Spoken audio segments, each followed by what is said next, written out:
On your mark, get set. Let's go. I can't do it. We'll do it live. Do it live! I'll write it and we'll do it live! Mister, will you please wake up?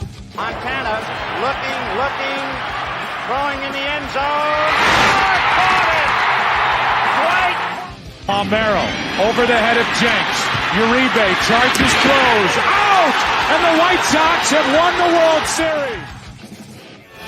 And that'll do it. It's over. The Golden State Warriors return to a familiar place. They're on top of the NBA world. We're down to 2, now to 1. Here's Jordan. Yes! It's all over. The Chicago. This is Snowman in the Morning. Hey, this promises to be fun. Oh, yeah! On your mark, get set, go. Good morning. Still a little subdued this morning, but because my wife is still under the weather. But welcome to the Manic Monday edition of Snowman in the Morning. Glad to have y'all with us. We are presented by SeatGeek, by Nerd Focus, by Monkey Knife Fights. And Victor Locke says, Lord, give me strength for this week in the office. Cole Johnson will join me in just a moment. Ryan McCoffey will join us during hour 1. Jay Spivey during hour 2. Did y'all see what happened in Santa Clara yesterday? That just a minute. There we go. That beat him up, beat down in Santa Clara. I sure did.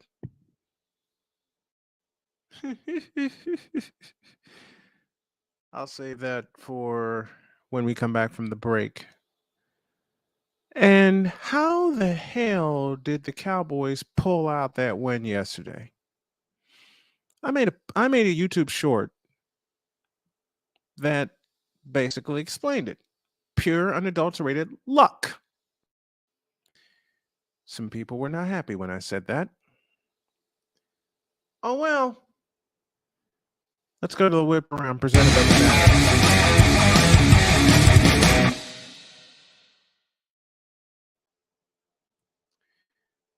Let's take a look at the playoff picture.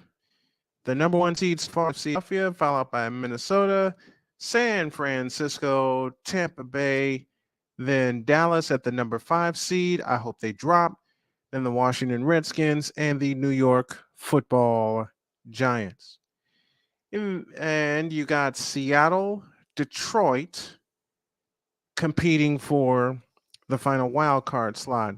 Seattle is on the outside looking in because they got pummeled at Lumen Field thanks to, of all teams, the Carolina Panthers. Yes, that happened. In the AFC, Buffalo Bill leads there. Chiefs are behind them at number 2. 3 is Baltimore. 4 is Tennessee. I don't know how the hell that happened. Cincinnati, Miami, and the San Diego Chargers. I can't say Los Angeles Chargers. I'm sorry. I just can't do it. On the outside looking in, you got the New York Jets and the New England Patriots. And I'm pulling for the Jets to get in, not the Patriots, so we can shut a certain fan up. Let's move on.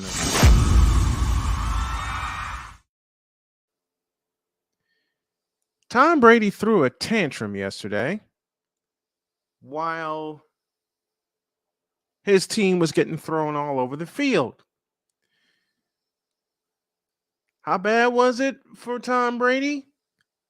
He got outplayed by Brock Purdy, a rookie. And he likes to throw tantrums when things aren't going his way.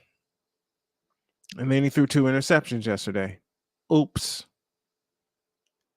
So much for Tom Brady being the GOAT, which I never thought he was. And I never will believe Tom Brady is the greatest of all time because of a fellow that preceded him by the last name of Montana. Take that, Rod West.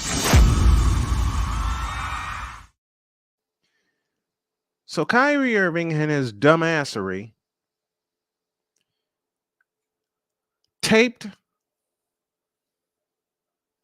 puts tape over the Nike logo on his shoes in response to his dispute with the company. Kyrie, you made a mistake. Okay, you violated your contract. You got cut loose by Nike. Deal with it. And no other shoemaker is going to pick you up in the first place. I don't believe they are. Hey, who put that up there? No other shoe company is going to pick you up. Period. Irving had his contract suspended by Nike last month after he retweeted a link to a video peddling anti-Semitic content and refused to apologize for it. And he still hasn't apologized for it, in my very humble opinion, with the word humble being somewhat quoted. They officially terminated the deal with Irving on Monday. This is something that has rarely been seen in the sneaker world. There are only a few cases of brands cutting high-profile athletes, but it's hardly unexpected. As I mentioned, Kyrie Irving and his dumbassery. How dumb can an athlete be? And somehow my executive producer knew I would take this and run with it because Kyrie Irving is a flat-out dumbass. Period. Well, Now you're going to put tape over the Nike logo after Nike cut you loose because you're being a dumbass? well, does he think Really? of himself as such? Okay. Can we have a selection by the Wonder Bread Choir, please? Oh, sure. And this selection is called Kyrie Irving, You Are a Dumbass.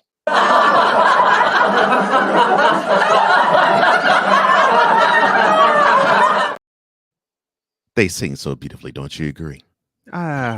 Especially on subjects like that. Especially on subjects like that. Oh my gosh. I saw that. I was like, he's taping the Nike logo over his shoes. And then writing inspirational messages on it. Inspirational like what? You violated your contract, Kyrie Irving. Get the hell over it. Violated two. One with the NBA, one with Nike. In one fell And it cost you a couple of bags, you dumbass. And see that for some reason that seems to be lost in translation, with the down with the man and power to the people type of thing. It's like, you mean with the woke community? yeah. Let's just call it. Let's call a spade, okay? The woke community is so woke they're sleeping zombies, And it's as if they want to conveniently forget these guys sign contracts, and in the contracts, look. You know why Mhm. they conveniently get that. The way they conveniently forget that, part one and part two. And yes, I'm going to go all the way there. You know why they continue to forget that and want to forget that. Actually, the part two is who conveniently forgets that.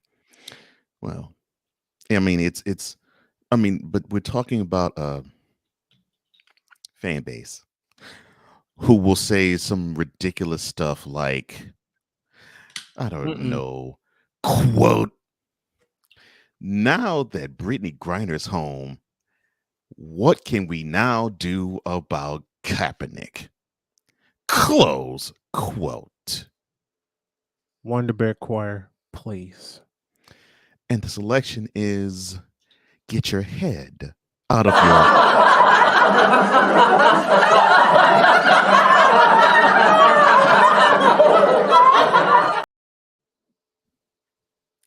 That Yes. quote did not happen. As I was perusing social media, I actually Oh read that dear Lord. ridiculousness.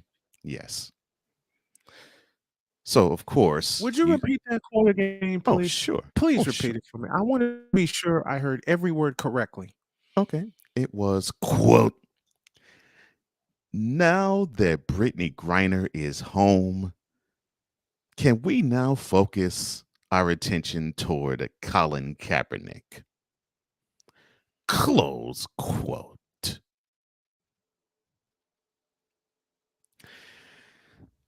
Ladies and gentlemen, Mr. Kaepernick has burnt his bridge with the NFL. The NFL has burnt this bridge with Colin Kaepernick. And you have a guy who now Not is to about to mention be they paid him a 35. doggone settlement. Yes. You're talking about a guy who's about to be 35, who still thinks he could be a starting quarterback in NFL. And how many starting quarterbacks in NFL over the age of 35 or around the age of 35? Very few. So, and you're doing this with a guy who has the last time he took a snap under center was, correct me if I'm wrong, right after the new year 2017. So Yep. this guy wants to be a starting quarterback in NFL, but he hasn't played in 1, 2, 3, 4, 5 straight full seasons, with 2022 about to be the sixth. It's that type of thinking, that type of banal, basic baseline thinking that just infuriates me when we have these conversations. We try to have these nuanced conversations with these topics, and they go to the persecution angle. Like, like, And not to mention the fact that Colin Kaepernick left 20 million bucks on the table when he opted out of his contract. Let me as say that again, you as Victor Kaepernick Locke fans.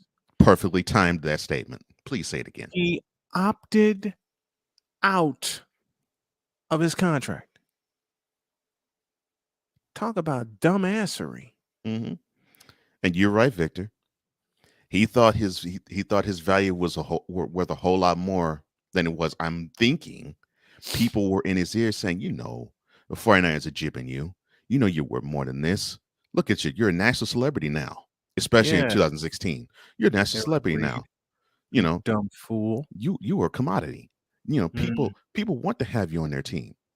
And yeah, same thing. Yeah, Kyrie Irving got the same thing in his head. Dumbass. See, I love talking about the dumbassery of people when they put it out for you to they put the ball on the tee like Robbie Ray did to Yordan Alvarez. Yeah, they just set it there for you. Yeah. And everybody gets to run the bases after him. Matter of fact, speaking of I don't know if I still have that clip. I'll take a look. But see,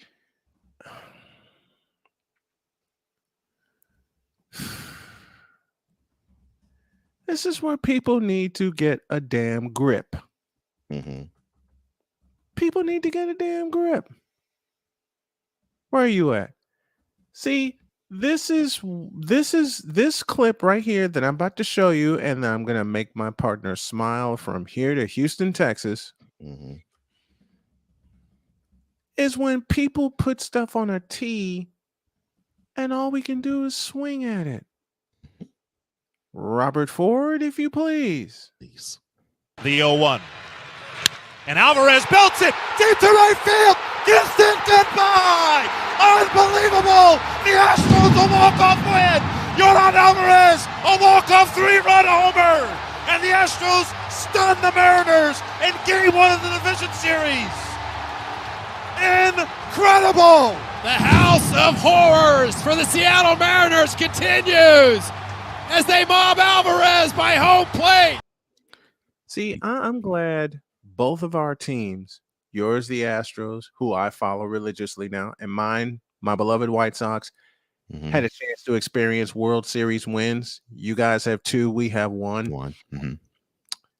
And the reason I'm making this a side note is because we both have experienced legends in the World Series. Can anybody say, I don't know, Jeremy Pena? Can anybody say, I don't know, Scott Podsednik? It's funny when you talk about Jeremy Pena. People were thinking when Alex Correa left the team, that left the Astros, they were saying, oh, wow, okay, so this might mean the Astros are going to suck a little bit because, man, that middle of the infield was the bomb. You had Altuve at second, you had Correa at shortstop, plus they had 2 good bats too. Man, how are they going to replace them? And then Jeremy Pena shows up and shows out. Oh, okay. Now, can I ask a question? This is where I toot my own horn before we go to break here. And Paul Konerko from the White program, Sox. Yeah, Paulie.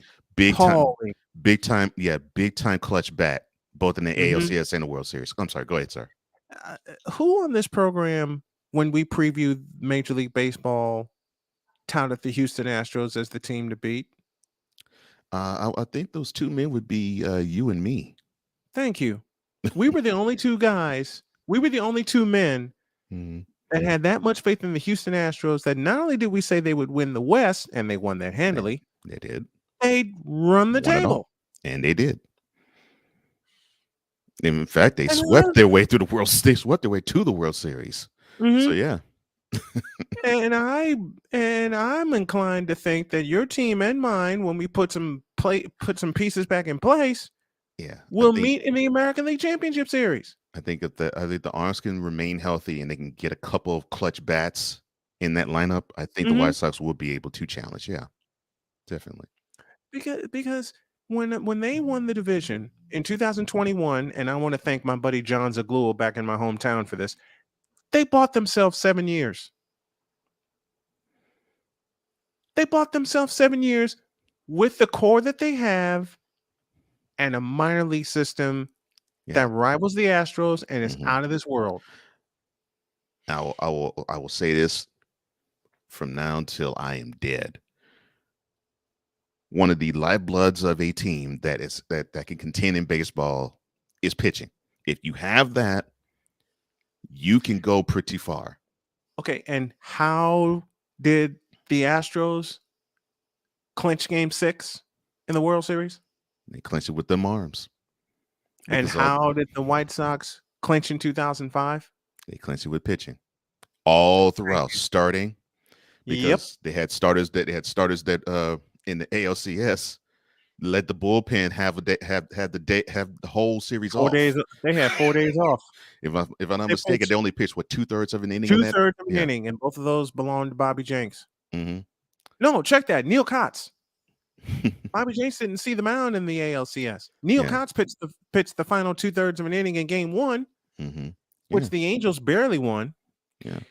Okay, before we go down memory lane, let's take a break. And when we come back, Rod West, I have a message for you. Oh, Lord. Courtesy of these guys. Oh, Lord. Actually, it's not directed toward Rod West. Oh, okay. It's a simple wrap up of what happened in Santa Clara. And beyond that, I made a post that the Cowboys got lucky and pissed off a lot of Cowboy fans in the process. The lie? Let me find it. We'll discuss both of those games when y'all get back. This is Snowman in the Morning.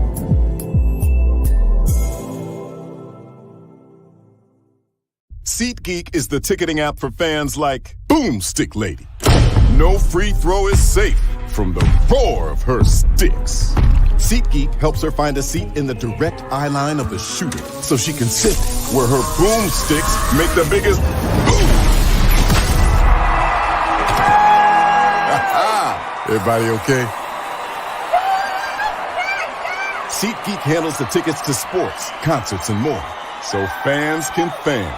Have you had a chance to visit the brand new Snowman in the Morning shop yet? You haven't? Then what are you waiting for? Go to our new web address, snowmaninthemorning.com/shop. That's snowmaninthemorning.com/shop, where you can shop for all kinds of items like a coffee mug, a t-shirt, a sweatshirt, a book bag, and everything else that you need to have the same outfits and the same gear that the crew has. And with each purchase, you will be helping the Snow Strong initiative. We got a lot to do in a short time to get there. Go to snowmaninthemorning.com/shop and get the same stuff that the crew has. And when you do that, tell them Snowman sent you. Thanks. This is a BS3 Network presentation. Politics. They'll write the law, but they'll enforce it differently. Is that going to apply both ways? Religion. God never said that we can't reason together. Matter of fact, he said, let us sit and reason together. Relationship. I believe that everybody wants and needs somebody. From a man's perspective. So they say, girls, if I put some polish on that and get him to buy some different clothes, girl, he could be a winner chicken dinner. Join the thought engineer. There's nothing wrong with me developing my piece and you developing your piece, but understand the goal is to come together. And comedian John Yogi. Negro, I don't need you putting on no chapstick up there in the pulpit. You do that over there in your chair. Get ready for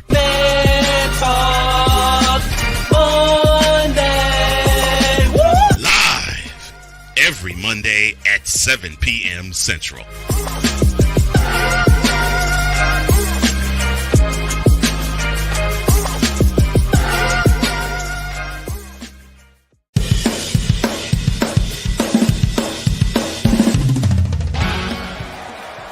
For Steph Curry, Tim Anderson, Jordan Alvarez. And it's caught! Deebo Samuel with the catch. Michael Jordan can sense the throw, just got the king. BS3 Network. The hottest of hot takes. The coldest of cold hard facts. This is Snowman in the Morning with Cole Johnson. Weekdays at 8 a.m. Eastern.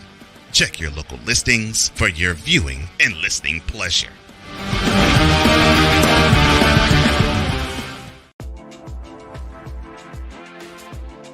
LJPN is sponsored by HoFacts. Before she hoe, and you gotta know, tell her to show me the HoFacts. That will be I Wednesday. hate you for that, but I love you at the same time. That will indeed be Wednesday. Mm-hmm. That will indeed be Wednesday. Let's go to Santa Clara. I know my ass. Well, you know the prevailing. Just a minute. Oh yes, yes. Sports and New Digs. Courtesy of I'm not going to be Dr. Tim Ross, K. but Dr. K gave me this as an early Christmas present. And then the 49ers gave me another early Christmas present as they pummeled Tom Brady into submission 35-7. You know, all the talk going into the game was I'll express George Carlin here. 399,993 to 7. And of course he was talking about the dirty words right in that skit.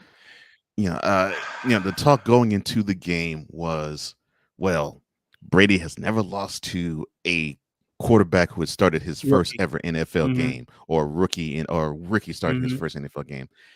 And right, my thought was, well, the Bucs offense has been abysmal. I mean, heck, they needed to have a 2-touchdown rally to they've been really abysmal. They needed 2 touchdown drives just to rescue them from losing to the 4-9 New Orleans Saints. I mean, they've been bad all year, and you have a team that's running on all cylinders. Every piece of the 49ers is running as well as you could expect the team to run. And all you needed Brock Purdy to do was just don't make a mistake. Let's check the stats. Oh, I see 0 with interceptions. I mean, that's all. There's really all they need to do. And you know, And he made a couple what? plays. Mm-hmm. They did. The Bucks defense did not touch him. Yeah, I was about to say. I mean, they had a sack credit the the first 49ers play of offensive the line. game, but they had a sack the first play of the game, but Mhm. it got wiped out because the Bucks defense Were offsides. was called for a hold. Oh, hold. I'm sorry. Now, yeah, credit the 49ers offensive line did not allow him to be touched. no, That's beautiful. Drew. He's not the GOAT. Kyle Nash says so. I say so. Quite a few people say so. Still the GOAT. Drew. My ass. We're gonna talk about that at 105 today. Yeah, we. I don't remember asking you a thing. I'm sorry. Yeah, I love you, Sensei Drew, but no. Hell to listen. Thomas Edward I Patrick get- Brady Jr. is not any GOAT. Sorry, No. go ahead, sir.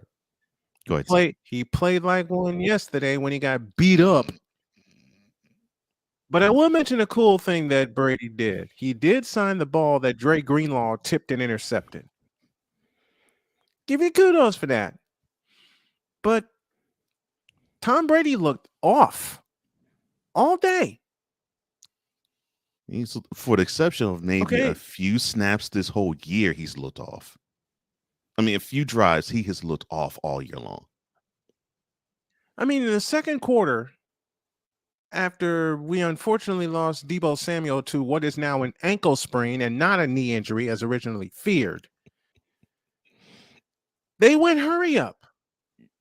Mm-hmm. They got as far as the 4-yard line on a 4th and 1 and blew it. They blew it. Period. They blew it. And I've heard whatever the hell his full name is, Tom Brady is not the greatest of all time. Period. I hate to inform you of this, Drew Willingham. I hate to inform you of this, Bradyites. I hate to inform you of this, whoever seems to think otherwise. Listen to a Snowman carefully. He's not the greatest. He's the most accomplished. Yes. Oh, definitely is. Ain't nobody more accomplished than him. Hey, listen. Unlike LeBron James, Tom Brady is not a stat padder. Okay? Listen to me carefully. He is not a stat padder.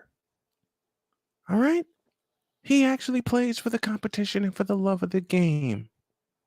Unlike LeBron James, unlike Anthony Davis, unlike Russell Westbrook, unlike James Harden, unlike Kyrie Irving. But the greatest of all time wore 16, not 12. And by the way, he lost to a rookie making his first start who only missed 5 passes.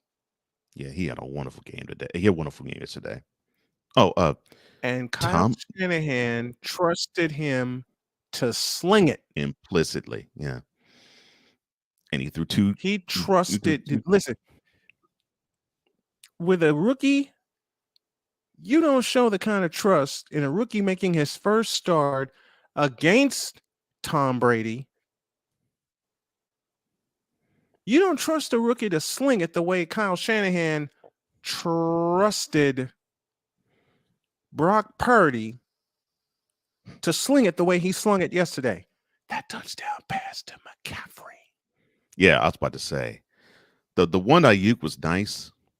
It was a bit underthrown, but it still was the perfect read, and it actually was a decent throw.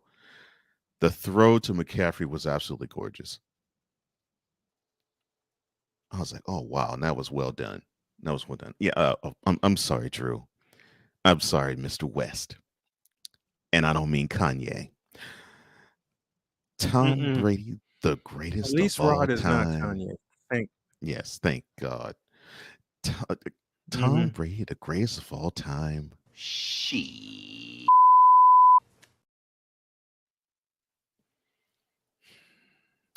Yeah, cover me for a few minutes. I'll be back. No problem.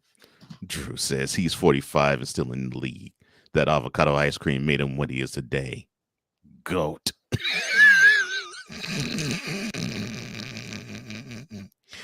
Avocado ice cream. Lord have mercy.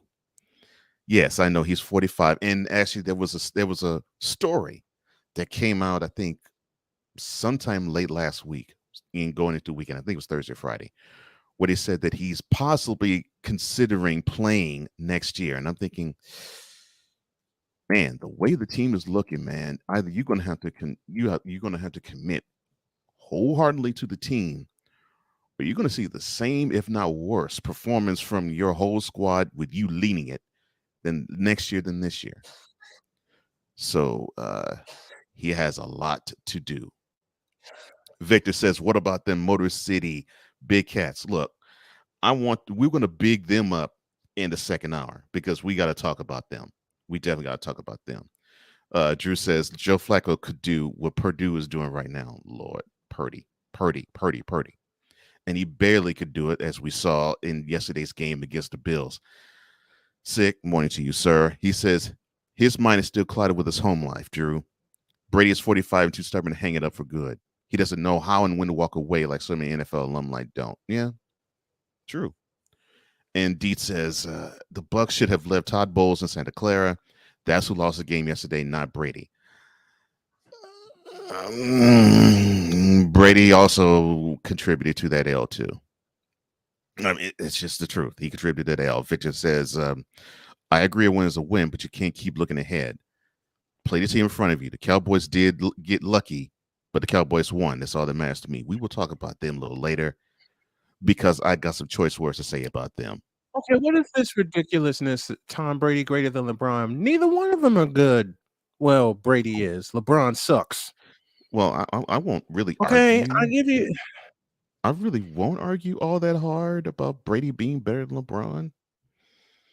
Well, I won't either. Good call. I won't But argue that all that Purdy hard. pass to Christian McCaffrey in the first. Okay, 7-0 at the end of the first quarter. Mm-hmm. And then you blink, and it's 28-0. That pass And it was to Ayuk to close the first half, game, set, match. his second touchdown pass. Yeah. I think what I love the most about it, because I watched the highlights, I didn't get a chance to watch the full game. But what I loved about it was I saw a flow with that offense that it was real similar to how Garoppolo does it. He tries not to be in the way, and he just does what he can do. And I loved that I loved you had that flow, and you had everybody around Purdy pick him up, because I think people have to understand when you watch football, it is a sport where you got to rely on your other 10 guys. And if the other 10 don't believe in the quarterback, you're going to see it translate on the field. And if they do believe it, you definitely see it translate on the field. And this team you saw believed both of those yesterday in Purdy. Mm-hmm. You saw They both of believed in those Purdy. yesterday. Meanwhile, They you believed in saw Purdy. Oh, yeah. Meanwhile, you saw there's Brady a Hall chew of everybody Famer. he could see out. Yes, sir. There's a Hall of Famer by the name of Joseph Montana, who not only instilled but showed the same kind of confidence in Brock Purdy. Yeah. Yeah, I mean, he didn't see any lies. No, because he actually did say, quote, I can actually see the 49ers actually being in the Super Bowl with Brock Purdy as quarterback. All they have to do is keep going to where they're going. And all Mr. Purdy has to do is keep playing within himself the way he plays, and they'll be just fine. Close quote. And I think we will both agree on this. The Pro Football Hall of Famer must know what he's talking about. I would think he does. I mean, he's led the team to 4 Super Bowl victories. Didn't lose, didn't throw a Super Bowl interception. And by the way, Rod West and Drew Willingham, and this is the only time I'll call out Drew. Who was the first player to win 3 Super Bowl MVPs? Yeah, that would be Mr. Montana.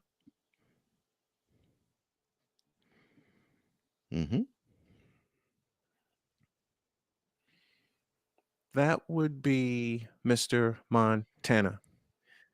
And we got to go sipping. Matter of fact, we got two people to bring in.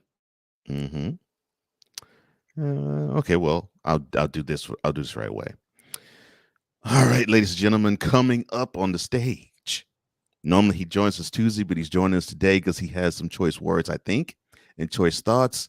Ladies and gentlemen, the hardest working content creator, I'm sorry, Daryl Salins, aka the Playmaker. What's going on? What's up? What's up? What's up, Playmaker? Snowman, congrats. You don't sound. Congratulations. Actually, I just Thank woke you. up. Thank I you. just woke up. I really Oh, just okay. woke up. Okay. You Kinda got a overdid it Joker's yesterday. wild. You had a Mhm. Joker's wild. You got a Joker's wild kind of shirt on, and now Nah, that we got this is Playmaker the, in the house. Yeah, now it's time to sip some coffee. Okay. Now we got to.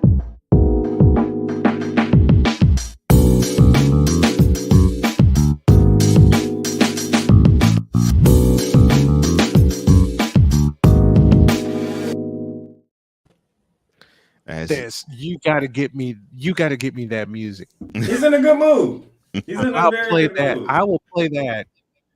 I will play that while I'm editing. Ryan McCoffey, aka Ryan McCarthy, the man in charge of No Credentials Required, now joins us this morning. And You're I in a good actually, mood there, before we get sir. to Ryan, my wife asked me, how did the name Ryan McCoffey happen? Here's what happened. Yeah, and do me a favor, y'all, while I mention this, please pray for Jody. She's still a little under the weather. So Will do. She's fighting off of viral infection. She's fighting off a viral infection. Hopefully she doesn't have to go back to the doctor, but if she does, I'm the first one to take her. Here's what happened.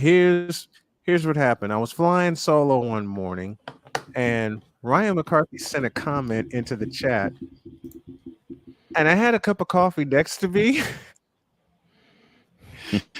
And I was going to say Ryan McCarthy.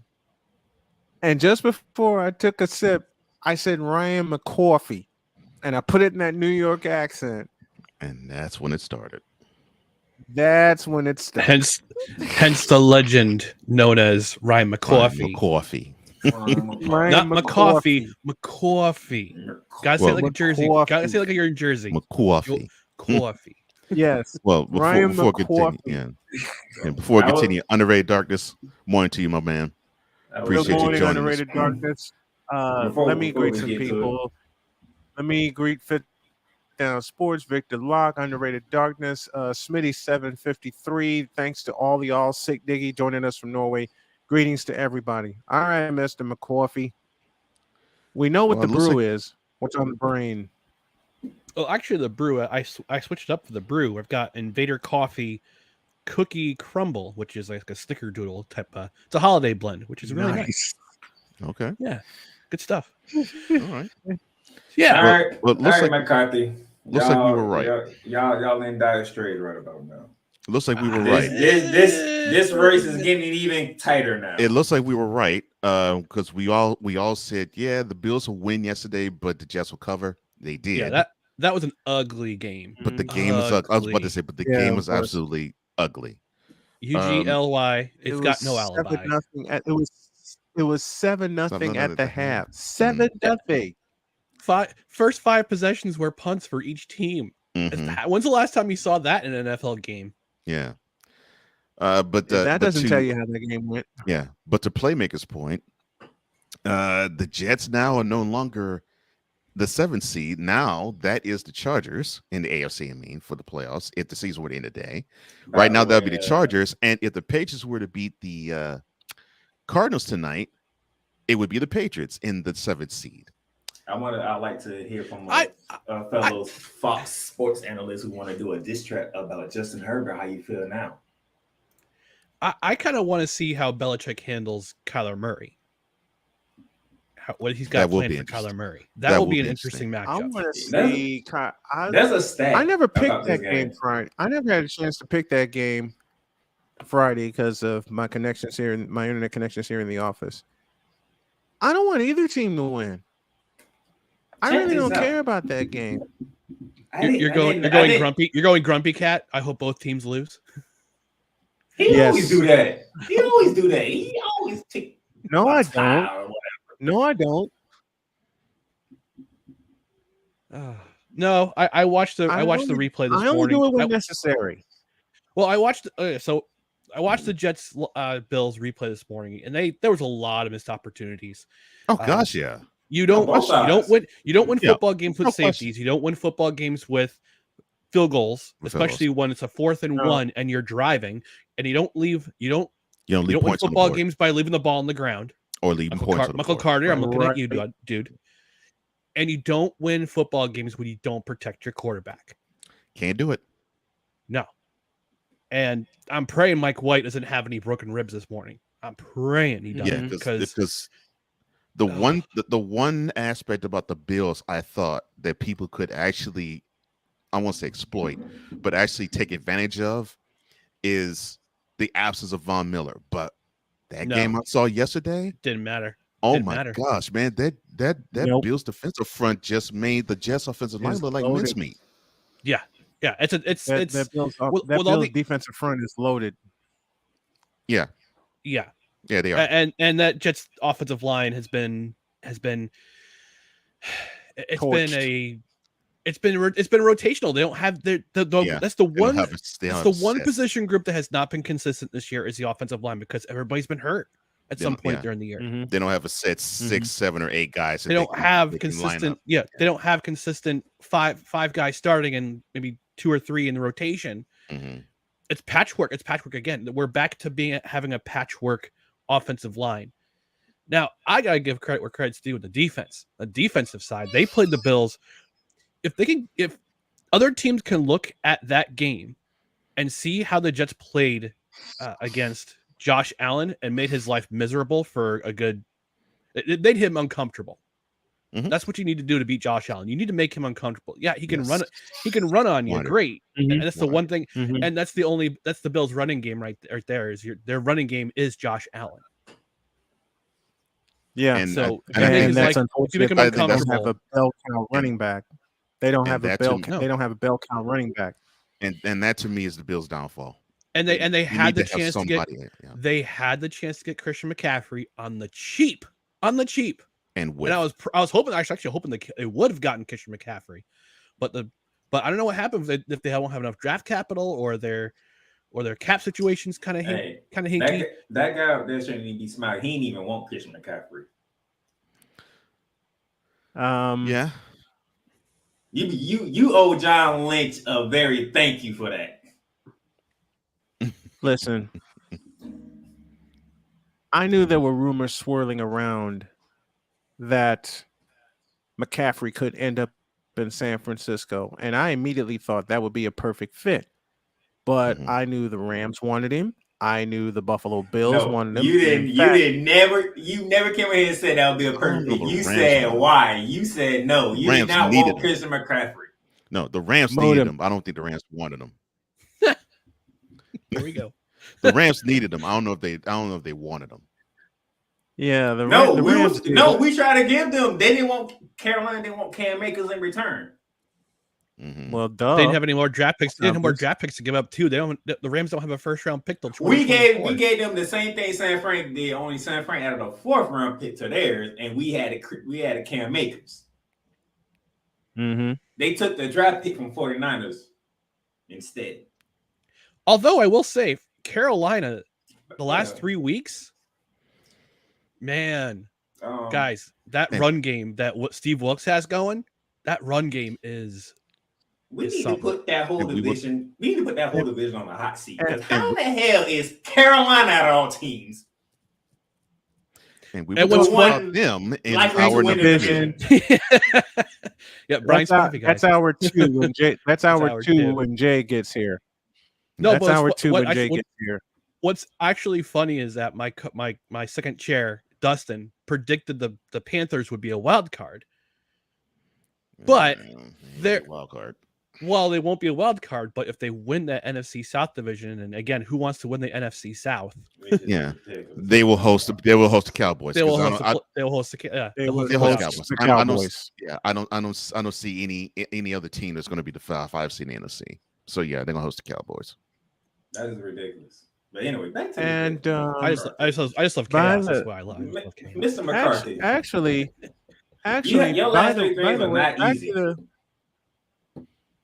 Back to Your last 3 games are not easy. Because speaking of the Lions, that's what's up next for the Jets. And we're gonna talk about them in hour number 2. So, go ahead, sir.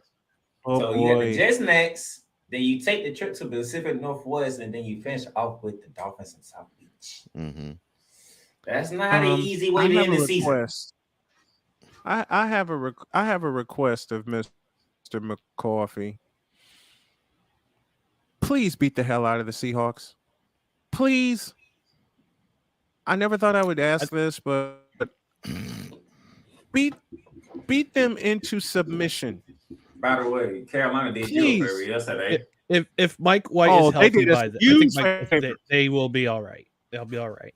If they go 3-1 the next. Listen, I'm not even going to trip. Carolina did us what's the word I often use? A ginormous favor yesterday. Yeah. Because I'm looking at the 49er game and enjoying that. I get an alert on my phone. My wife catches it and she says, honey, you need to look at the Seattle game. I look at her and I said, why? I open it up and it's 17-0. I look down at my phone. I look at her. She's got the same look on her face, deer in headlights as I do. And she says, can you explain this one to me? Baby, all my attention is in Santa Clara. You know the way you explain that? Look at the whole entire season. How many stuff we don't look at is like, how did this happen? How did that happen? This has been all season. Speaking of which, hey, Tennessee Titans, how y'all doing over there? Don't ask about them. They had no business being at home down 33-14 to the Jaguars. No business at all. Hey, you know the funny thing was, I was sitting here doing my pictures, and I'm like, why do I have this feeling that the Jaguars is going to do something that nobody thinks they're going to do?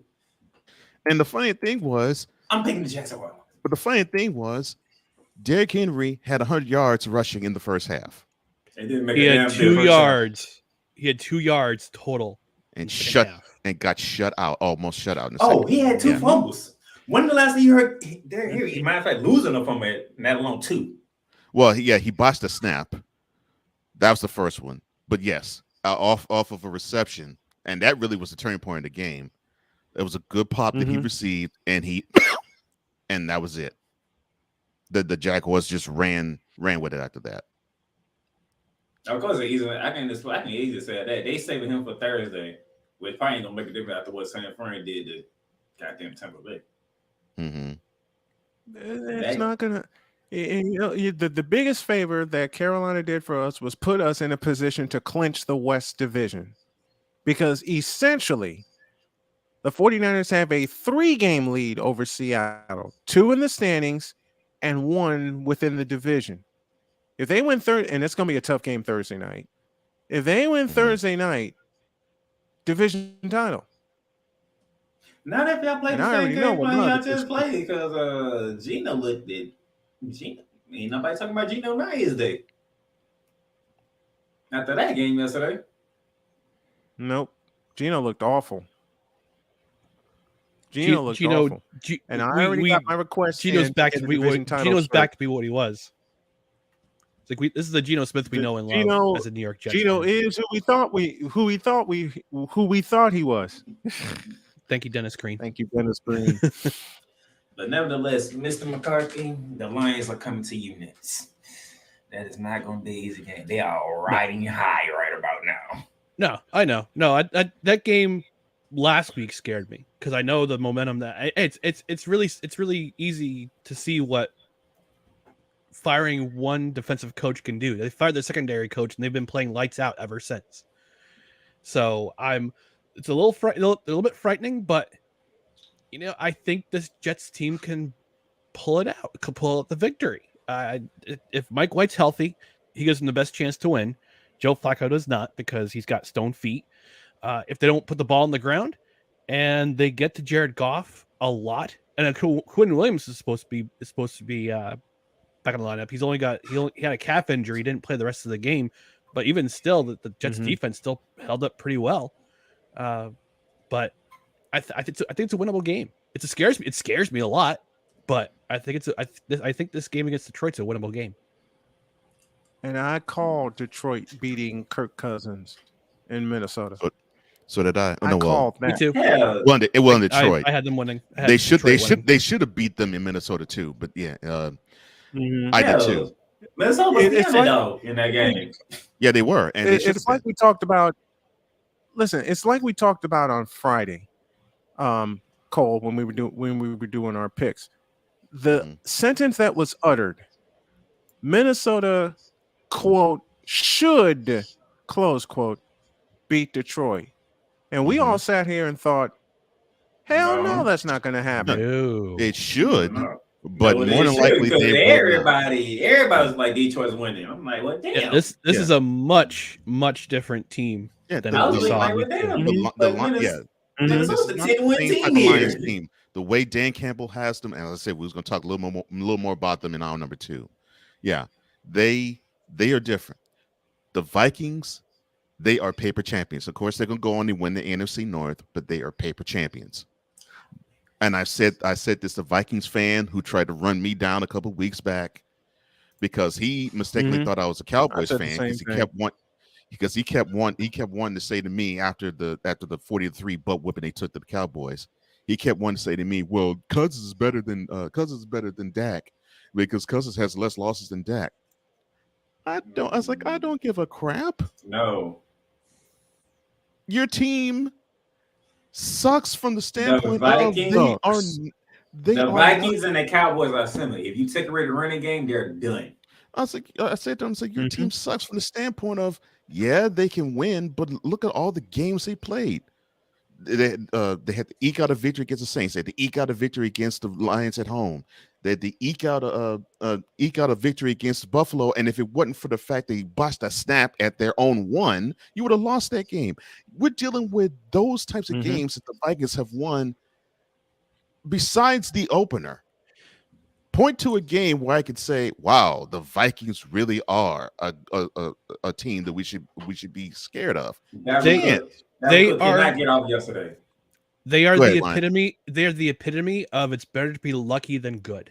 Yeah, and so in understanding that, because I said just this, like the Cowboys, right?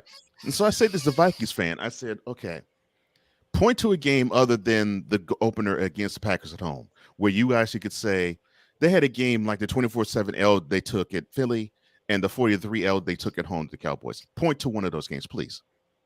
Any of the other wins they had, point to a game. You can't. It's like what Ryan said is perfect. It's better to be lucky and good. That is what the Vikings are. And I would not be surprised they would get bounced in the wild card round.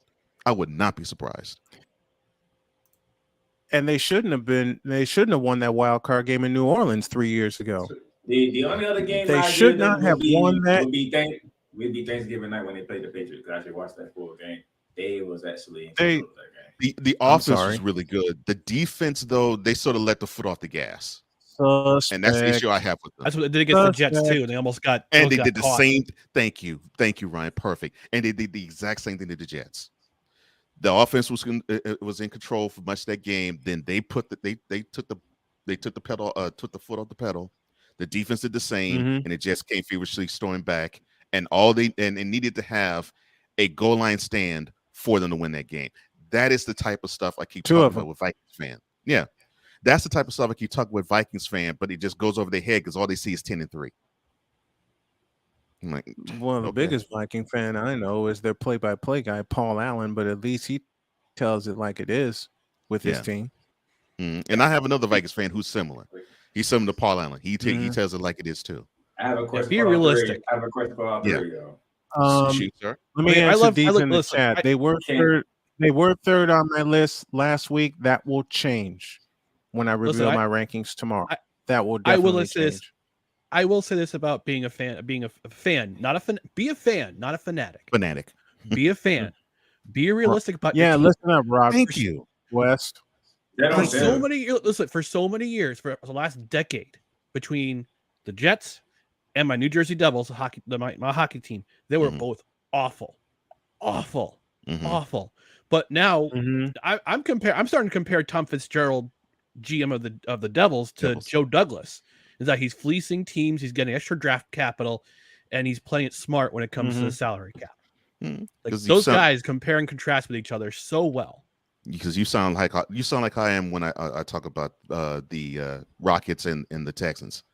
Yeah, they are hot garbage. I am a fan of both. Yep. They are hot garbage. Now the difference is the Rockets seem to be on the upward trend because they're doing right things with the draft. Right. But the Texans, they are hot garbage. They are horrible. They are the worst team in NFL, and their play on the field shows it. Okay, I got a question. Yes, your question, Playmaker.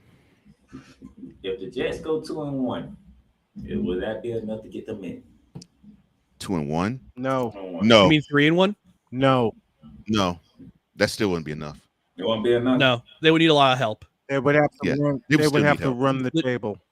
The Chargers would have to lose out, as with the Patriots. They would have to run. Yeah, they would have to. I think they would have to Patriots hope at lose least. out just so I can. I hope the Patriots lose out just so I can piss off Rod West. But that's the Patriots. The Patriots schedule is Raiders at the Raiders, which is going to be a tougher game than expected. I think they're at home against the Bengals. Then they play the Bills and the Dolphins. That's an L. Oh, that's an L. Dolphins and the Bills. Excuse me. If they play the Bengals, that's an L. That's an L. Yeah, that's an L. And yeah, it's an L That there. offense And they is go to too. Buffalo. That offense is too. That offense is too dynamic for Bill Belichick's defense. Yeah, I agree. The Bengals an L, and they go to Buffalo. That's an L too. What's that? Yep. Yeah, at Vegas, which I'll probably get them down because I think Derek Carr. It could go. The Patriots could go 0-4 and lose. The Bengals come to Foxborough, the Dolphins come to Foxborough, and they go to Buffalo.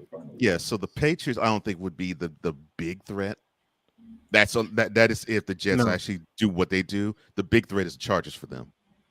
No, the Jets definitely need to win out. They can't afford it. I mean, this is going to be the most important 4 weeks of Joe Douglas's and Robert Saleh's term so far. Easily. Not a question. Got the Jaguars on a Thursday night. Oof.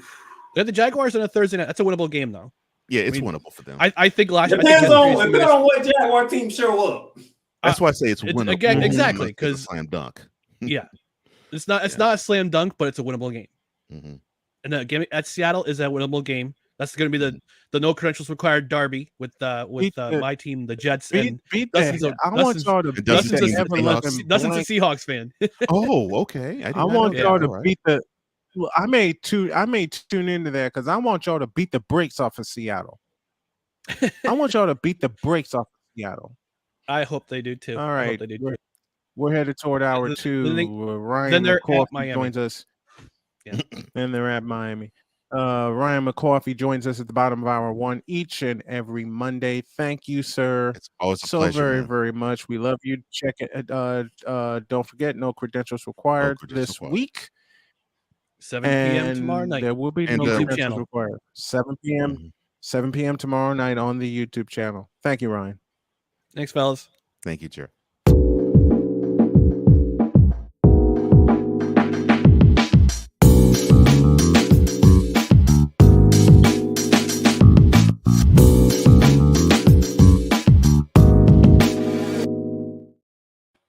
Hour number 2 begins right now. On your mark, get set. Let's go.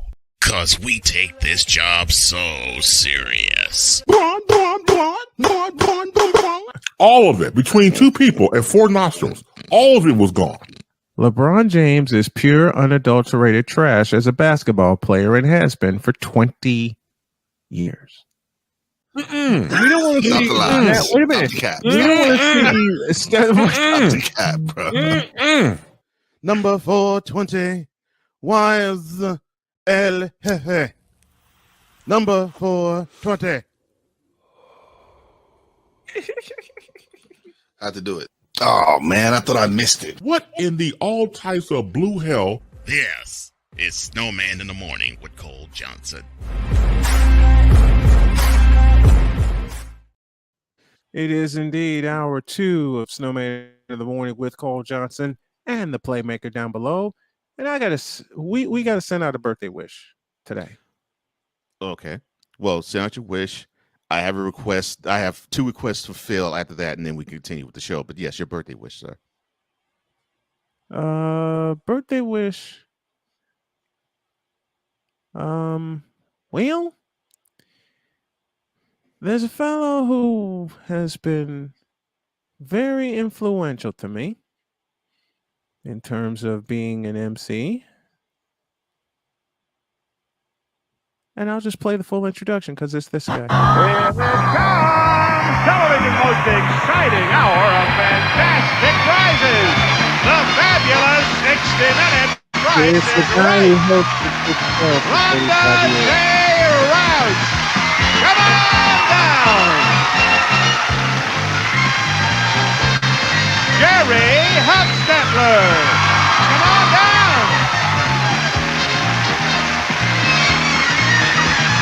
Angela Perez. Come on down.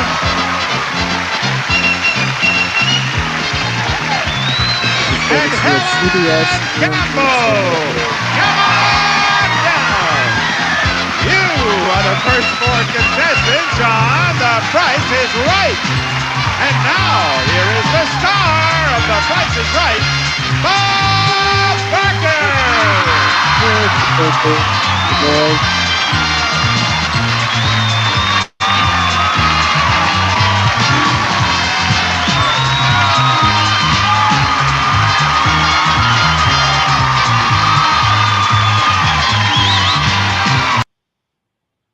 Can 99? you believe he is 99? Yes, what I today? thought. I was about to say 99. I thought so. 99 years old, Bob Barker. Mr. Bob Barker, happy When birthday, you- bud. Something Chris put in the chat, I got to take issue with it. Well, we'll take issue with it in a minute. But yeah, go ahead, sir. Yes, it is, Sick. It is Bob Barker's big day. 99. 99. I can't. I love you, Victor. I'm waiting for Brian to get those doors installed on his new house. It'll be on my studio. It'll be the entrance. Oh It'll my be the God. entrance to my studio. Now, yeah. Congratulations on number 99, Mr. Barker. Yes. I got plans for a little something we call BlurredCon that's in Arlington, Virginia. And I told Charles Faulkner this. Should Jody and I make it out to BlurredCon, we're gonna have it set up where Charles introduces me, I walk through the doors, and Jody hands me the microphone. Price is Right style. Like the Price is Right? Yeah. Nice. Yes. Nice. Yes. Nice. I hope that happens. But that's That'd our be cool. that's our birthday wish, and that'll mark a Nice. year since I fully kicked cancer in the ass. That's right, brother. Oh no! So Sig says, you know Cole, what? could you read the new ads I put up for both Drew and Ryan, respectively? Like, oh Lord. I was like, okay, I will. I like this one. This coffee with McCarthy is sponsored by Steph Curry Cognac. One shot, and it's lights out. Yeah, that's not Oh bad. Jesus! I love it. Speaking of well, I'll get to that later, probably. That's not bad. Tomorrow or Wednesday, because Mm-hmm. not only did Golden State did something, but there was a certain player on Golden State said some things. Mm-hmm. So Sig wants me to do this one. Yeah, and I know who it is. He says, "Oh no." Drew Willingham is brought to you by Slackjaw VPN. When you need to slack off on the down low, Slackjaw VPN got you spacing hard. And this one. Good Lord, this is so funny. Coffee with McCarthy, Ryan McCarthy and Coffee with McCarthy are brought to you by Smooth Spice Coffee Blend.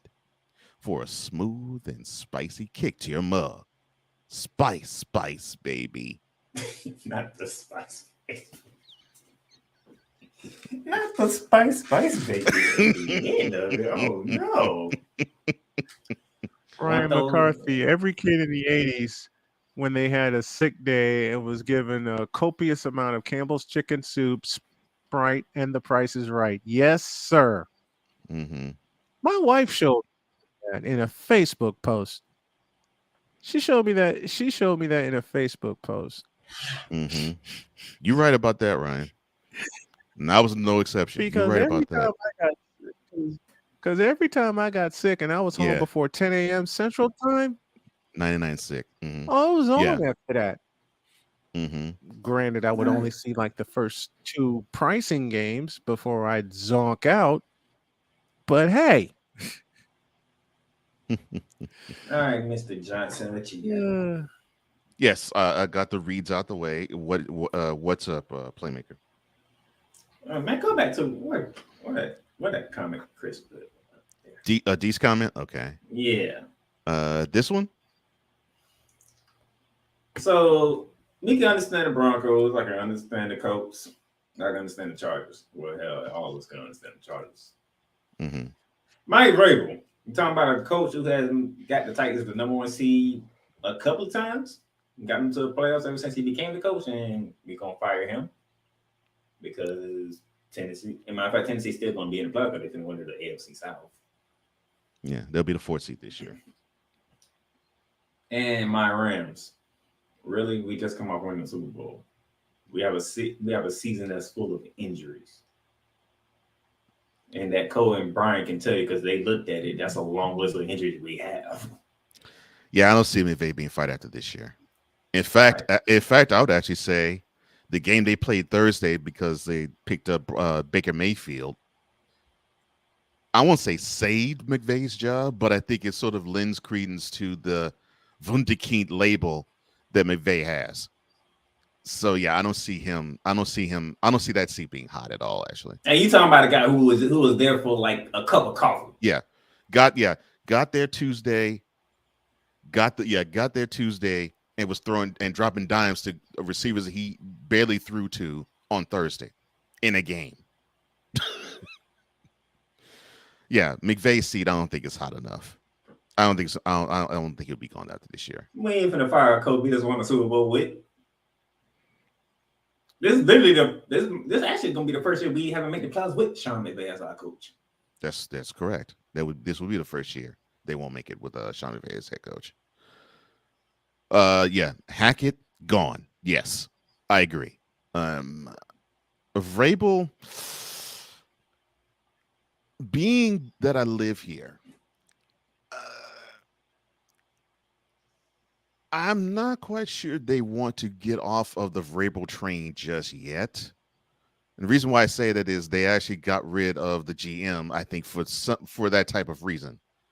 It's like, okay, they may reevaluate, and you might hear the dreaded vote of confidence coming in the offseason. But I don't think they're gonna. It's funny. It's funny how they fired the GM. Oh yeah, and when? Oh, yeah. You see what this guy did to us? Yeah. Did you see what he did to us? Yeah, fired him. How and when? Mm-hmm. Yeah, the guy that you let go, the guy that you said, well, we have a draft pick that does the same things that AJ Brown did, and guess what?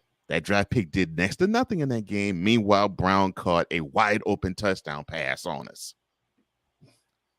Yeah, you out.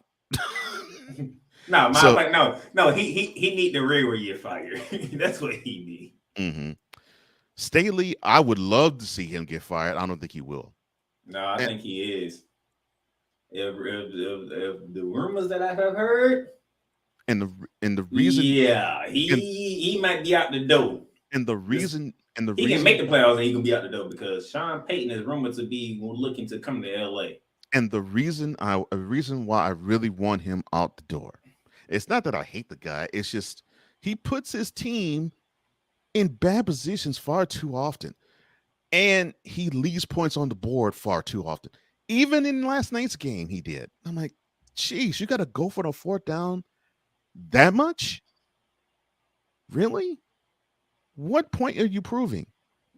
I mean, analytics can't be that good. I'm sorry. No, even if he does make the playoffs, Sean Payton is rumored to want to coach Justin Herbert. That alone puts him on the hot seat, no matter how this season ends. Well, heck, if that's the case, you make me smile. Now, as far as the Colts go, Jeff Saturday, yeah, he's gone. The only way his job is saved is if Jim Irsay drinks a bottle of Thunderbird and says he's our guy. Other than that, no, Saturday's gone. Now Saturday coming back to ESPN. Yeah.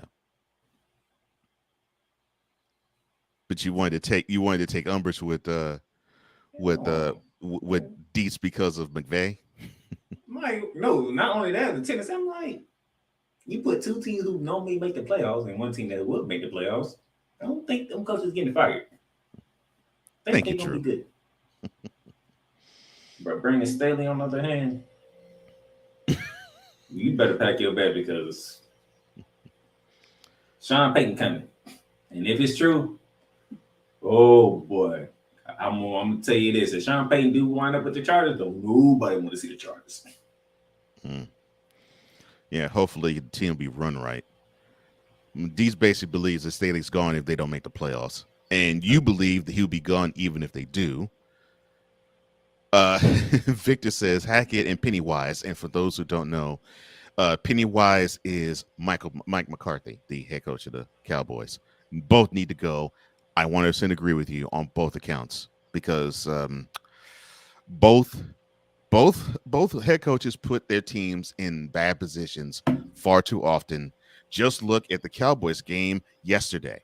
See, San Fran did Tampa Bay what the Cowboys was supposed to do to Houston. Yes, they're supposed to have delivered a butt whooping to the Texans. And I say this as a Texans fan. The Texans should have gone to Arlington and expected a butt whooping.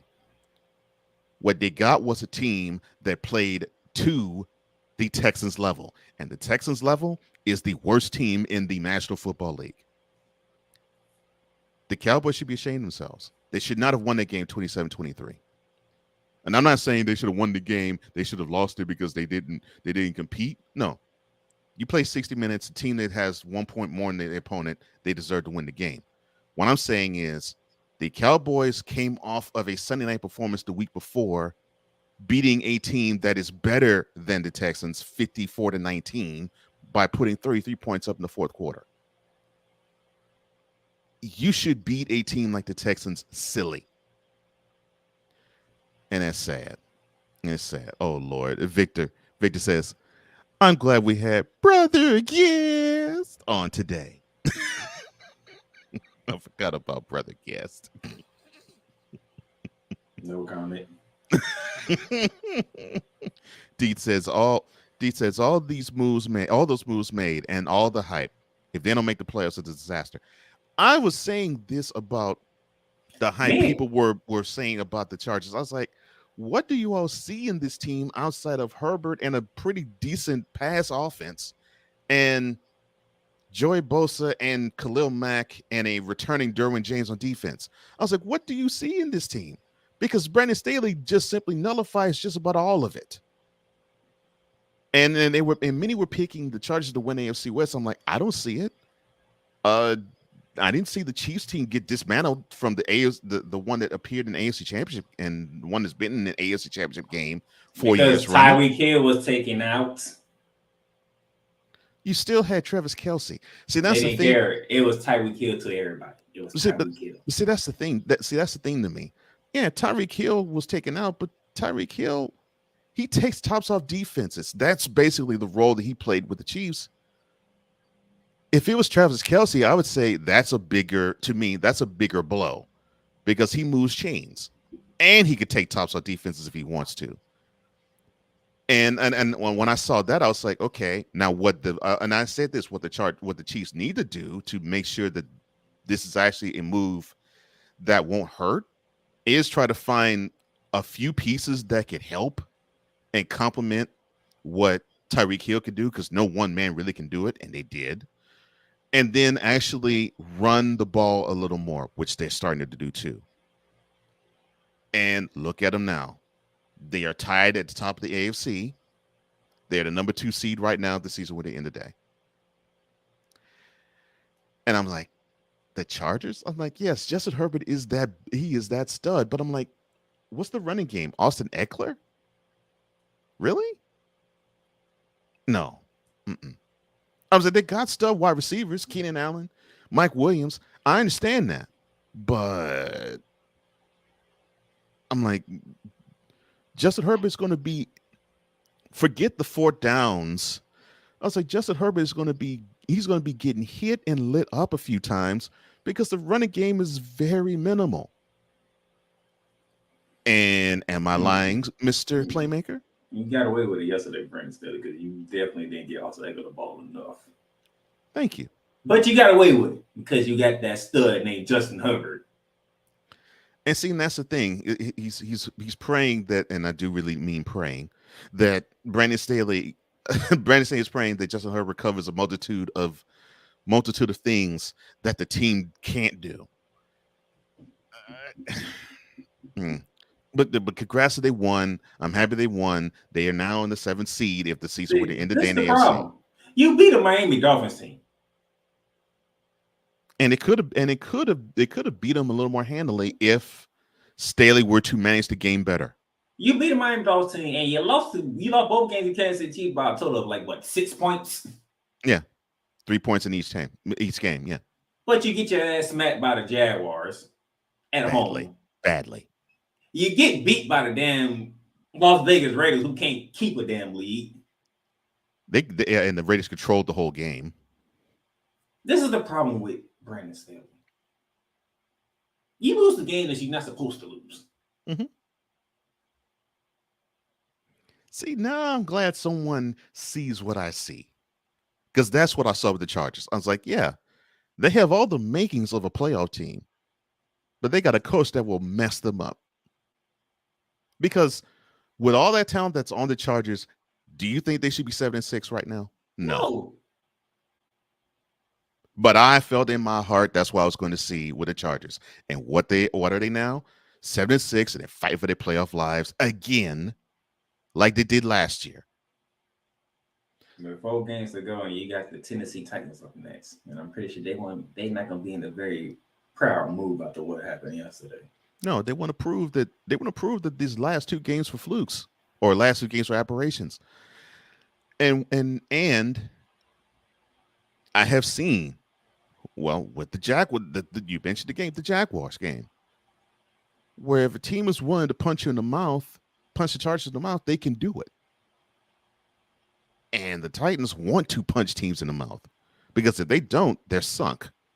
So if they're able to do it, then you'll have no issues. And that is what frustrates me about the Chargers. Brandon Staley, and he frustrated me last night when I was looking at the highlights. Frustrated me again. I'm like, you're making boneheaded decisions, and you are costing your team. Now I'm thankful it didn't cost them a win last night, but I'm like, man, you're costing teams wins. Like the last Sunday night game, which was at home against the Chiefs. The decisions he made cost the Chargers a win against the Chiefs. And I'm like, geez. It's just that type of stuff that frustrates me about him. The Chargers are literally built to beat the Chiefs. They are literally built to beat the Chiefs. Yeah, they are. And they did it last year when they were in Arrowhead. But it frustrates me. You're right. They got a lot. They have a roster that is built to beat the Chiefs, and they have the makeup to beat them. They just have a head coach that is not as strong in the mental game, and that's what they get beat. Frustrating. See, they got the Titans next. They got the Colts on a Monday night. The Battle for LA, which is slated as Sunday night as of right now, but we'll see if they change that. They probably won't because it's LA versus LA. Mm-hmm. So they probably won't switch that out. But if they're smart enough, they would. And I'm saying that as a Rams fan. Mm-hmm. And then you finish it at the Broncos. 4-1 is legitimate. Mm-hmm. Anything less than 4-1, we have a problem. If you lose to the Titans, we probably won't be mad because it is the Titans and they did get done getting punched in the mouth by a team that they used to own.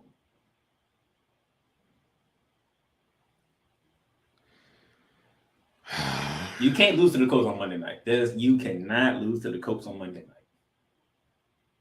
I hope they don't. Because the to me, for LA, y'all should win. Y'all more healthy than us. And Baker Mayfield is not Justin Herbert, so. Yeah, because to me, I look at it this way. The Chargers must take care of business, and they have to do so and not treat it as though it is just a regular game. You know, they now need to hold on to that 7th seed. And that is even if they get bounced to 8, because if the Patriots win, they will be bounced to 8 seed. But they need to hold on to that feeling of, okay, we need to have this in order to get a playoff berth. And heck, I mean, here's another motivating factor or a carrot that you can dangle in front of them. Should it all continue to be the same as it is now, and the Bills clinch the number 1 seed in the AFC, and the Chargers will be the 7th seed, guess who they play in the wild card round? The Chiefs. So you will have that carrot to dangle. And hopefully the Chargers can get right, and hopefully Brandon Staley can help that team not mess up. All right. When we return, we have to give our props to the Philadelphia Eagles, and we have to probably shun the Cowboys a bit too. And at the bottom of number 2, we will have Jay Spivey joining us at Spivey Notes. This is Snowman in the Morning with Cole Johnson. I am Cole Johnson, joined by the Playmaker. We'll be right back. This is Snowman in the Morning.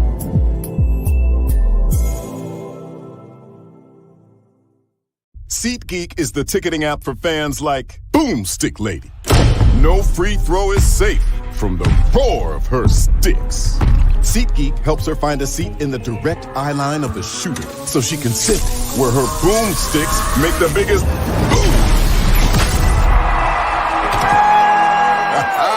Everybody okay? SeatGeek handles the tickets to sports, concerts, and more, so fans can fan. Have you had a chance to visit the brand new Snowman in the Morning shop yet? You haven't? Then what are you waiting for? Go to our new web address, snowmaninthemorning.com/shop. That's snowmaninthemorning.com/shop, where you can shop for all kinds of items like a coffee mug, a t-shirt, a sweatshirt, a book bag, and everything else that you need to have the same outfits and the same gear that the crew has. And with each purchase, you will be helping the Snow Strong initiative. We got a lot to do in a short time to get there. Go to snowmaninthemorning.com/shop and get the same stuff that the crew has. And when you do that, tell them Snowman sent you. Thanks. This is a BS3 Network presentation. Politics. They'll write the law, but they'll enforce it differently. Is that going to apply both ways? Religion. God never said that we can't reason together. Matter of fact, he said, let us sit and reason together. Relationship. I believe that everybody wants and needs somebody. From a man's perspective. They say, girls, if I put some polish on that and get him to buy some different clothes, girl, he could be a winner chicken dinner. Join the thought engineer. There's nothing wrong with me developing my piece and you developing your piece, but understand the goal is to come together. And comedian John Yogi. Negro, I don't need you putting on no chapstick up there in the pulpit. You do that over there in your chair. Get ready for Let's Talk Monday. Live every Monday at 7 p.m. Central.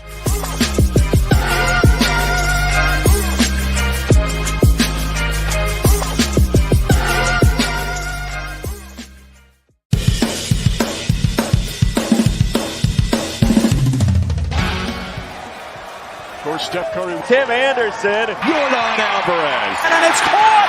Deebo Samuel with the catch. Michael Jordan can sense it. The throw just got the king. BS3 Network. The hottest of hot takes. The coldest of cold hard facts. This is Snowman in the Morning with Cole Johnson. Weekdays at 8 a.m. Eastern. Check your local listings for your viewing and listening pleasure.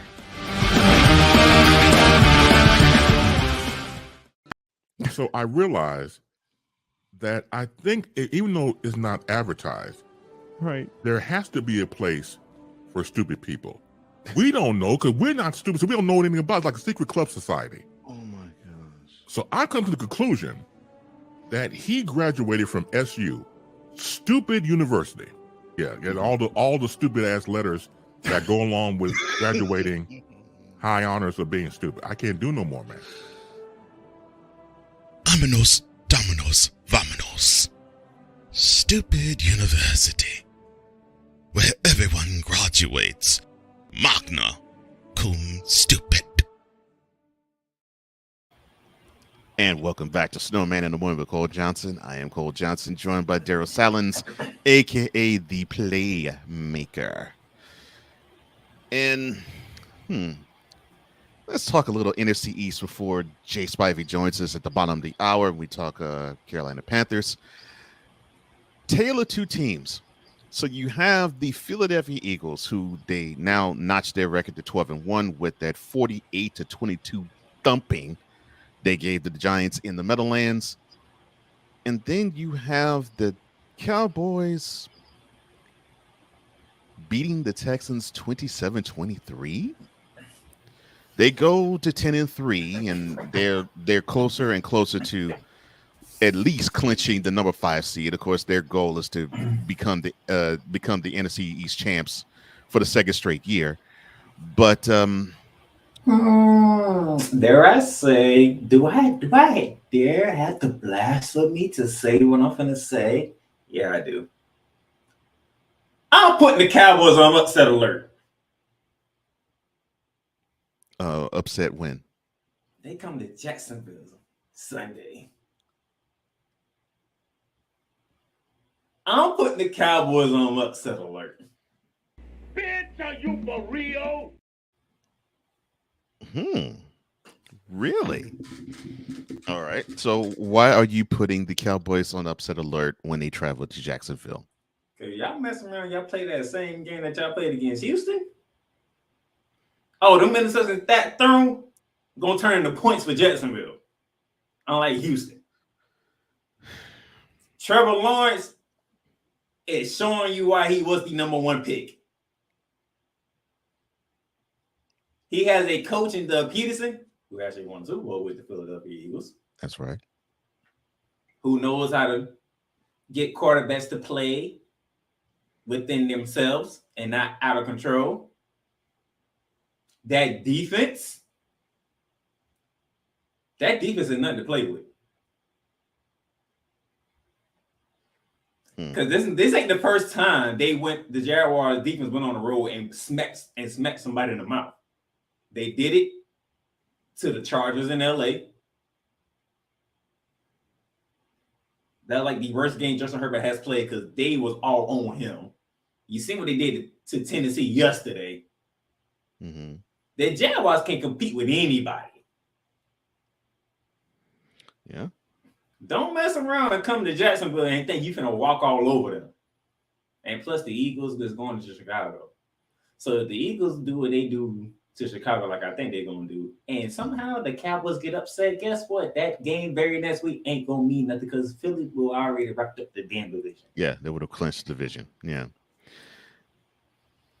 So the Cowboys better not come to Jacksonville and mess around. See, this is my issue with the Cowboys. And I've said this time and time again ever since McCarthy's been the head coach there. They really believe they are McCarthy, for some reason, believes they're a passing team. And he seems to pass that down to the offensive coordinator, Kellen Moore, that they're a passing squad.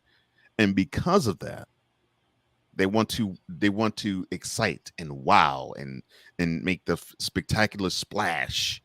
And some would say they want to have Dak Prescott justify the contract that he has by wanting to be the guy who throws it 700 times in a given season. Forget the contract. Forgive wanting to throw the ball. What is the team's strengths?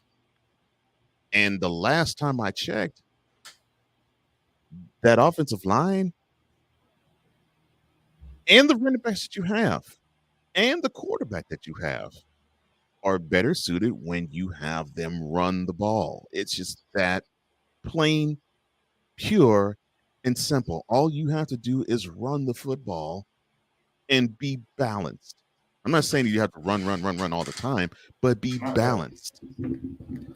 Let me talk to Hawk TV real quick. Who is the king at the running backs in the NFL? The king of running backs? Yeah. That would be Derrick Henry, right? Right now, right now, be Derrick Henry. Derrick Henry ran for over 100 yards in the first half against the Jaguars yesterday. Yeah. Go back and look at the final score. He still got blown out. Yeah. And that's the man who owns Jacksonville. He owned them that first half, but he surely didn't in the second. When you go back and look at Derrick Henry's highlights, most of them come against the Jaguars. Mm-hmm. And when we picked the games, that's exactly what I said. I was like, normally, especially in Nashville, Henry seems to have one of these highlight runs, and he had a highlight run in yesterday's game against the Jaguars. I would never be surprised if he pulls out another one. And he did, but it didn't help the team. They still took an L. They took a butt whooping in Nashville. The fans in Nashville couldn't believe it. No, because they booed them hard, as they should have. But see, y'all looking at records. Y'all not looking at how the team performs. Yeah. The records don't show. Matter of fact, didn't we talk about Minnesota earlier? Yeah, we talked about Minnesota. We can talk about them a little bit more. Do they look like a 10-win team to you? No. But they won 10 games, right? Exactly. No, they don't. They do not look like a 10-win team. The Jaguars, matter of fact, the Jaguars is still fighting for the playoffs. And they don't look like a 5-win team, but there they are, and they still have the AFC South championship in their sights.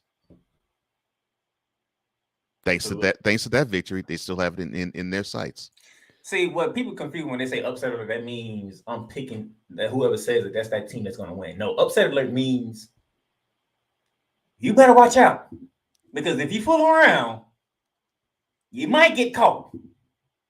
Like the Cowboys almost did yesterday. Yes. Yeah. Mm-hmm. Nobody was even thinking of putting Nobody. the Cowboys on upset alert against Houston because it's Houston. Nobody. Nobody thought they was going to win that game. Nobody thought they was going to be even close in that game. Here's how you know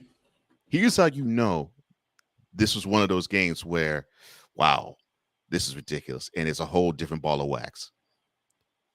The Cowboys won that game, but I did not hear Cowboys fan, and I'm not talking about Dietz or Victor. I did not hear Cowboys fan brag at all. We beat the Texans. I didn't hear any of that. See, this is how I know y'all not paying attention to how the teams play, because Chris brought up the game in London, which I picked the Broncos to win that game. Because I said, somehow, some way, the Broncos will win that one. But since you want to bring up bowl games, let's see here. When the downfall of the coach started was against the Jaguars, when he beat them 24-0. And that was here in Jacksonville. Then they went to LA and smacked the Chargers 38-10. Played against the Philadelphia Eagles and only lost by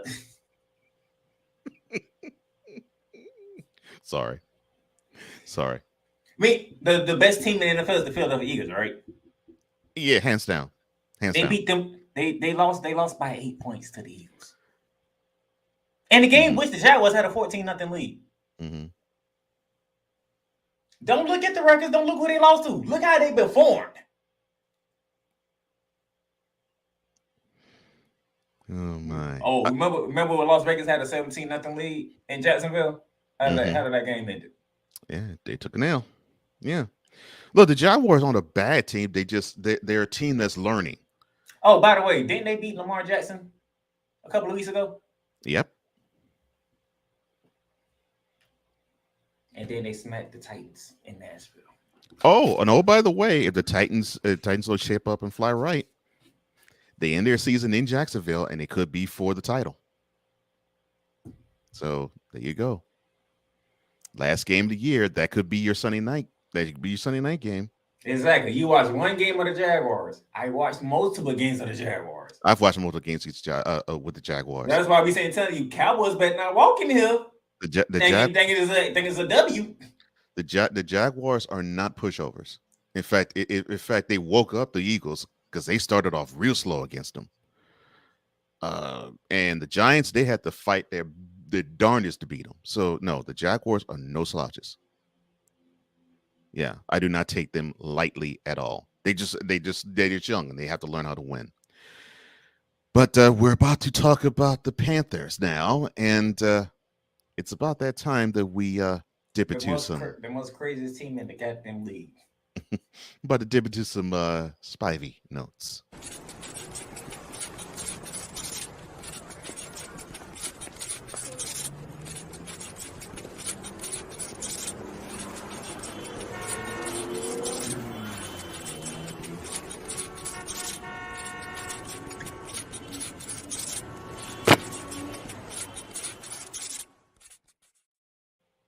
As he joins us every Monday at 9:35, it is the man that we know as Jay Spivey. How you doing, brother? Good, guys. How are you? Doing good. Let me ask, how in the hell did we get here? What team was that in Seattle? That was a team that actually looked like a legitimate team yesterday. Yeah, I mean, the only time I've seen them look that way was the home win against the Bucks. And even then, the offense wasn't clicking like it was yesterday. I'm like, I don't recognize this team. Well, I guess it's Chuba Hubbard. Yeah, it's like for some reason he's just channeled being the guy now. He's being the guy that's toting the rock, and I can't believe I'm about to say this. So with that win, coupled with unbelievable, like I said, how did we get here? This is incredible. Coupled with the Bucks L down the Pacific Coast, the Panthers are now one game away from first place in NFC South, and they own a victory against the Bucks. They control their own destiny. How did we get here? If they win out, they win the division. Yeah. They went out the NFC South is the Panthers. Yes, we went from laughing at Carolina with all these damn quarterbacks and being the 4th seed. Yeah, and it will be a 4th seed. Yes. How do we get here? And still, Cole, despite yesterday is probably the best game they played all year. Yes, and I agree. Still, we're with an onside kick recovery of maybe losing yesterday. Yeah, because that last drive where Seattle had the ball, they put up 0 defense. No, they didn't. There was miscommunication, miscues all over the place on that drive. I'm like, what the heck? You realize and the game is still in doubt. Tackling too. Yeah, you do realize the game's still in doubt, right? Yeah. I mean that's what I almost said that out loud when I was seeing that. I was like, the game's not over yet. I didn't hear the final gun. Why the heck are you playing the most porous of prevent defenses I've ever seen? Yeah, absolutely. I mean, you talking about a wall. I mean, that an impenetrable wall. That wall was chiseled to death. Yeah, I think that was the only hiccup to me the whole game for the Panthers. But I still cannot believe I'm saying that, like you said, Jay, the Panthers still, with as porous of a season they had, with the fact they have let go and they've traded McCaffrey, the fact that they have let go of Baker Mayfield, they control their own destiny to win the NFC South. So this is what Week 14 is in Carolina. You get to watch Baker Mayfield come to LA and beat the Raiders in a comeback fashion. You see Christian McCaffrey running all over Tampa Bay, and then Carolina goes to the Pacific Northwest and beat Seattle. But once again, with them, any chance of their tanking, and I really think they intended on tanking, especially with the trades they made. Mm-hmm. But their draft is not going to be that great now, probably. Well, yeah, if they win the division, it definitely wouldn't be. I mean, you're looking at probably top 10 at best. At best, right? Yeah, even if they were to basically just slide off the face of the earth, I think it probably might be there. Now you got a Pittsburgh Steelers team coming in there, and we don't know what Steelers team we gonna see. Yeah, so you got 2 home games coming up. The first one against the Steelers, the second one against the surging Lions, who they also are in a playoff race. Although they don't control their own destiny, they if a team or two decides to slide down the NFC, they might slide up and get the number 7 seed themselves. So, oh God, do you think the Panthers have what it takes to make their record 7-8 before they face off against the Bucs in Tampa? Now, refresh my memory. Who was the third game? All right, so I know they play the Bucs last week, but who's the game? No, they play no. the last game against the last game. The last game is actually in New Orleans. Oh, so, okay. So it's Tampa. Yes. Okay. That's what I was confused about. I'm sorry. No, it's okay. Do you really trust them in Tampa? Oh, that's a good question. Do I trust Tampa at all at this moment in time? That's a really good question. But I get why Jay's asking that. I mean, I know the Bucs look terrible yesterday, but do you really trust them in Tampa? Do I really trust the Panthers in Tampa? No.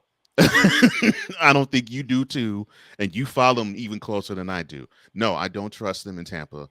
I'm not saying that they will lose to them, but I definitely don't trust them. But I will say this: should they? The other thing is, do you trust Sam Darnold? Oh gosh. Well, all right. If he puts up the 14 or 20 for 120 yards like he did yesterday, I might trust him a little more. But if he has to wing the ball like they did in that little run they had last year at the beginning of the season, heck no. I don't know, man. They got the Buccaneers got the Bengals next. Well, I mean, look, the Buccaneers, that's one thing. But to me, I think the Panthers have to start thinking now. They might be tied. Can win. Yeah, might be tied going into that game. And if they're tied going into that game, it would mean that actually the Panthers are ahead because they own the tiebreaker. Well, yeah, like I said, they control their own destiny. They went out. Yeah. They're in. Because Tampa Bay, they have Cincinnati coming in, then they got to go to Arizona for Christmas. That could be that could be a W for them. Okay. This could be a tie going into New Year's. Do you trust Kyler Murray in that game? I don't trust him at all. Well, we all know the team don't trust him because they put a clause in his contract saying, and then they reneged on the clause because they got so much flack for it. And they reneged on the clause. Look how much they're struggling right now. They're struggling badly. But still, why would you put that clause in there? You know the media gets hold of contracts, you duddos. And I don't have a problem with it. I don't either. I don't have a problem with it at all. I don't know why they reneged on it. I don't have a problem with the clause considering that last Thanksgiving-ish, Mr. Murray had the nerve to on Twitter say that I don't need to study games. I know what I'm doing out there because I get the feel of how the game is when I'm on the field. I'm like, well, that's about where his season collapsed last year when he looked terrible out there. And that exactly, and his that last is 4, when, 5, 6 games last year were terrible. And that's when it is extended into this year, like you so aptly said, Jay. That's when it started, and it has continued to dip. Well, look at him. Look at him. He's obviously a great athlete. There's no question about that. Oh, gosh, he's an awesome athlete. But do you trust a quarterback? I don't care how good he is as an athlete. Who's 5'9" at best? Yeah, I think we're stretching when we say 5'9". We definitely stretching when they say 5'10" because I've heard someone say 5'10". I'm like, I don't think so. Hey, my point is, you can get away with that in college, but I don't know that you can get away with that in the NFL. My point is this race is going to be closer when New Year's hit. Oh, then and by the way, you still have both teams, the Panthers and the Bucs, still have to deal with the. Are they going to actually play right, or are they actually going to just simply fall off the face of the earth?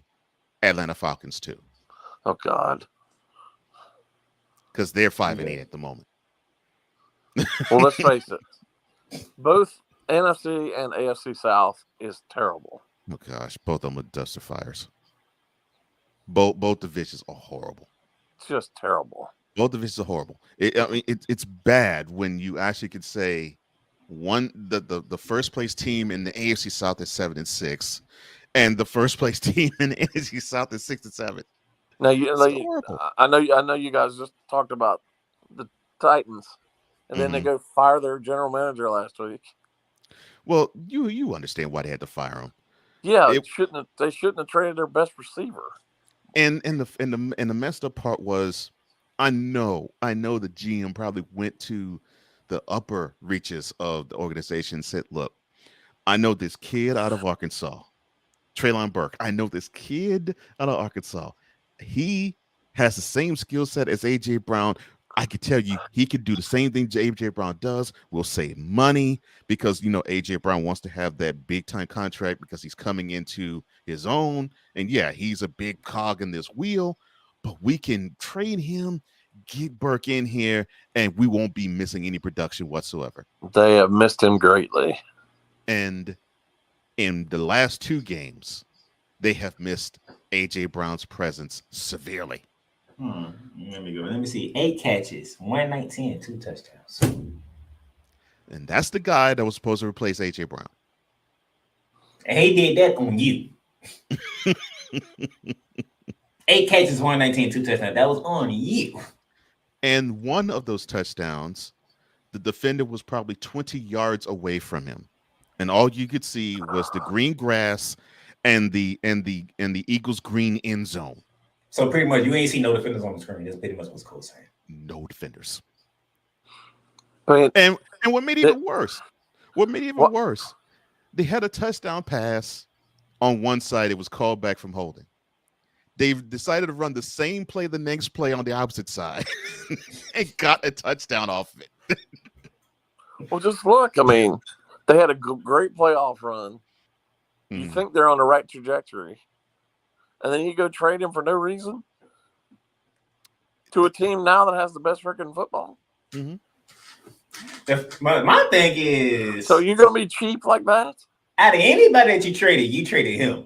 But you ain't trade the guy who started the game throwing an interception and finished the game throwing an interception. That's exactly. I agree with your playmaker. But yeah, that's exactly what I'm thinking too, Jay. You trade this guy who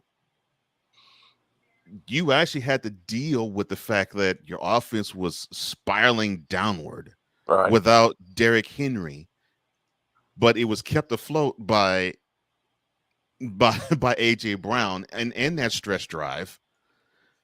I'm thinking to myself, okay, that normally if it's a piece like that, you recognize that's a piece that you really need to have, you normally would do everything possible to keep him. But you said the key word, Jay, cheap. The organization has been cheap for as long as I can remember. It was a cheap organization when I was a fan of theirs. When I was a fan of theirs, they were in Houston. They were called the Oilers. Cheap then, cheap now. So look what they're doing. They've already gotten it approved by the state and the city to build a new stadium. Correct. And it's going to be a gold mine because they're putting a dome there.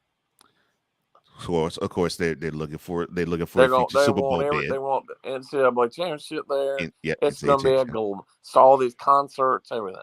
Yeah, and then along with the SEC tournament. Yep. Oh yeah.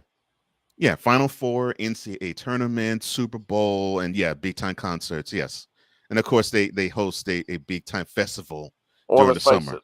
Whether you like country music or not, Nashville's a great city. Oh, it's awesome. Look, I'm saying that I live here. Yes, it's an awesome city. It's an awesome city.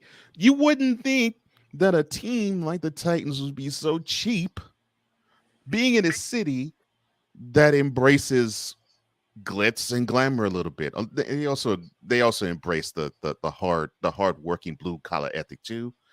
But there's a little bit of glitz and glamour too. You would not think you would have a team and an organization as cheap as the Titans are, but they're absolutely cheap. And it upset me, and I'm not a fan of the Titans, but it upset me. Well, that's the reason they moved to Nashville to begin with. Right. Because they wouldn't build a stadium in Houston. They wouldn't build a stadium in Houston. There you go, Jay. Correct. Wouldn't build a stadium in Houston, but Adams sought to go elsewhere. He got the okay that they were going to build a stadium in Nashville in 1995, and of course, 3.5 years later, it was approved, and it was all brand spanking new, and they play in the stadium now. And it was done from the standpoint of, well, if the city ain't gonna pay for it, I ain't gonna pay for it. I'm gonna go somewhere else where a city's gonna pay for the stadium that I want. Every NFL owner is easily one of the richest people in the country. Mm-hmm. Every one of them are. Yeah. Prime example. Playmaker, L.A. Stan Kroenke built SoFi Stadium. Most of Built it with his own money, basically. So you have these owners who for can $5 billion. Right. You have owners who can build stadiums with their own money. Well, to my knowledge, there's only two. Correct me if I'm wrong. Mm-hmm. The Rams/Chargers. Well, it's really the Rams. It's Rams. Chargers just subletting renting. it. Yeah, they're renting. And then the Cowboys. Jerry Jones basically paid for it himself. That's correct. Those are two. If there's any more, I don't know about. It's those two. It's those two. And the Packers are a little different situation since they're publicly owned. Right. Right. But that's what's frustrating to me about the Titans. I'm like, you got a stud of a wide receiver. You got a wide receiver. You don't do that in the NFL. You don't do that. You got a guy who, a running back is different. I get a running back, but not a top not a wide receiver. No. And he's entering his prime this year. Yep. You mean to tell me and I'm glad you said the word cheap, because that's exactly what it was. You mean to tell me you're that cheap to trade him? I'm like, good Lord. And then they turn around and get a new stadium. Yeah, and they get which is going to be a windfall. It is. And it ain't going to mean nothing because you still got Ryan Tannehill as your quarterback. Well, that's the thing. So listen, whether you like Ryan Tannehill or not, he's not one of the best quarterbacks, but he's better than a lot of quarterbacks. And if you have a top line receiver, that's the problem. That kind of puts a Band-Aid on some of this other stuff. That's the problem. So if you got Brown and Tannehill and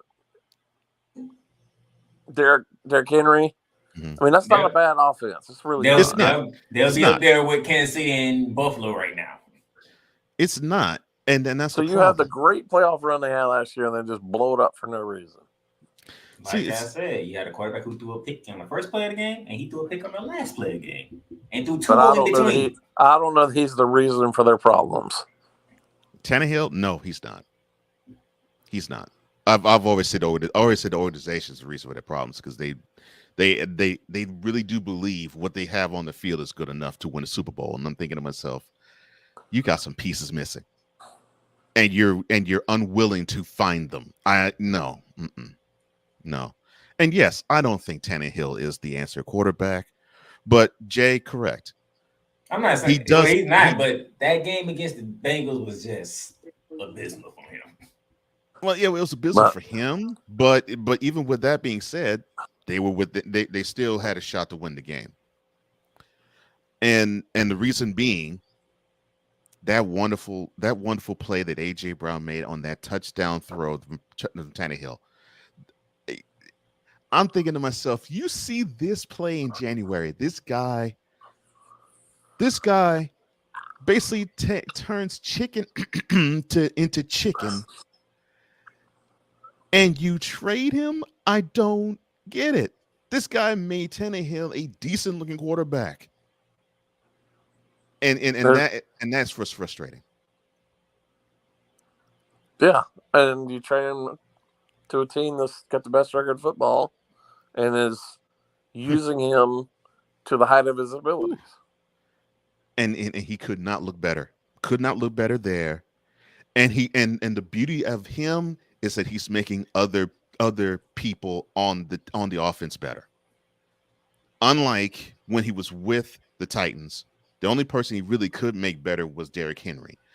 And you have others who actually can lift up their play too. I mean, heck, because of Brown, he's lifted up Hurts's play altogether.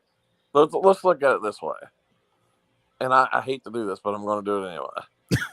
Do you really, especially year one of this really being a really good team, do you really trust Jalen Hurts to get to the Super Bowl and win it? I'll say it. Yes. Right now, Hurts. Let me tell you why. Because Jalen Hurts, he plays under control. Hurts. Think about it. He doesn't He doesn't do too much. He does what he needs to do. Hurts. I'm going to Hurts say by one more himself? time, and I'm not even talking about just Jalen Hurts. I'm talking about all running quarterbacks. I'm like, do you trust any of them to win a big game in the playoffs? Look at Lamar Jackson. Has he won? He's won one. He's won one playoff game in the playoffs. Well, has he come even close to a Super Bowl? No. No. Has Jalen Hurts? I know he's not. Yeah. He's what, year 3? Yeah, year 3. Out of all of them, I'll pick Hurts. I will pick Hurts to get Kyler Murray. Not even close. Oh, I don't even trust. That doesn't even come close. Oh no, we showed that in the wild card game last year. Yeah, I was about to say the Rams made him look like a fool. The only one that actually runs more than he should, that I trust, would be Josh Allen. But yes, totally. But I'll put it this way though. Do I trust Hurts if he were to have to be like Justin Fields and they run the ball with him 20 times? No. No, in that case. But can I trust him if he were to do like he actually did against the Titans, where he did not run all that much, but he shredded that defense from the pocket? Yeah. Well, here's my thing, and this is going to crush me to say this. So put soap in my mouth when I say this. I know they're playing in 3 weeks. No, sorry, 2 weeks. 2 weeks. Talking about the Cowboys? Cowboys and Eagles playing 2 weeks. Yeah. Mm-hmm. On Christmas Eve. Christmas Eve. Mm-hmm. To me, I know they have a better record, but to me, the Cowboys are better than the Eagles are. I'll put it this way. The Cowboys offensively are a little more when they actually decide to run the way their offense is supposed to run, they're a little more structured. And I hate the Cowboys. I'm not a Prescott fan, but to me, they're just more well balanced and really more overall balanced. I think. Well, they are more balanced. They are more well balanced. And the other thing is, coaching wise, McCarthy's been there before, and Sirianni hasn't. That's another point. Yeah. Oh, look. Could I conceive of the fact the Eagles could lose that game in Arlington? Definitely.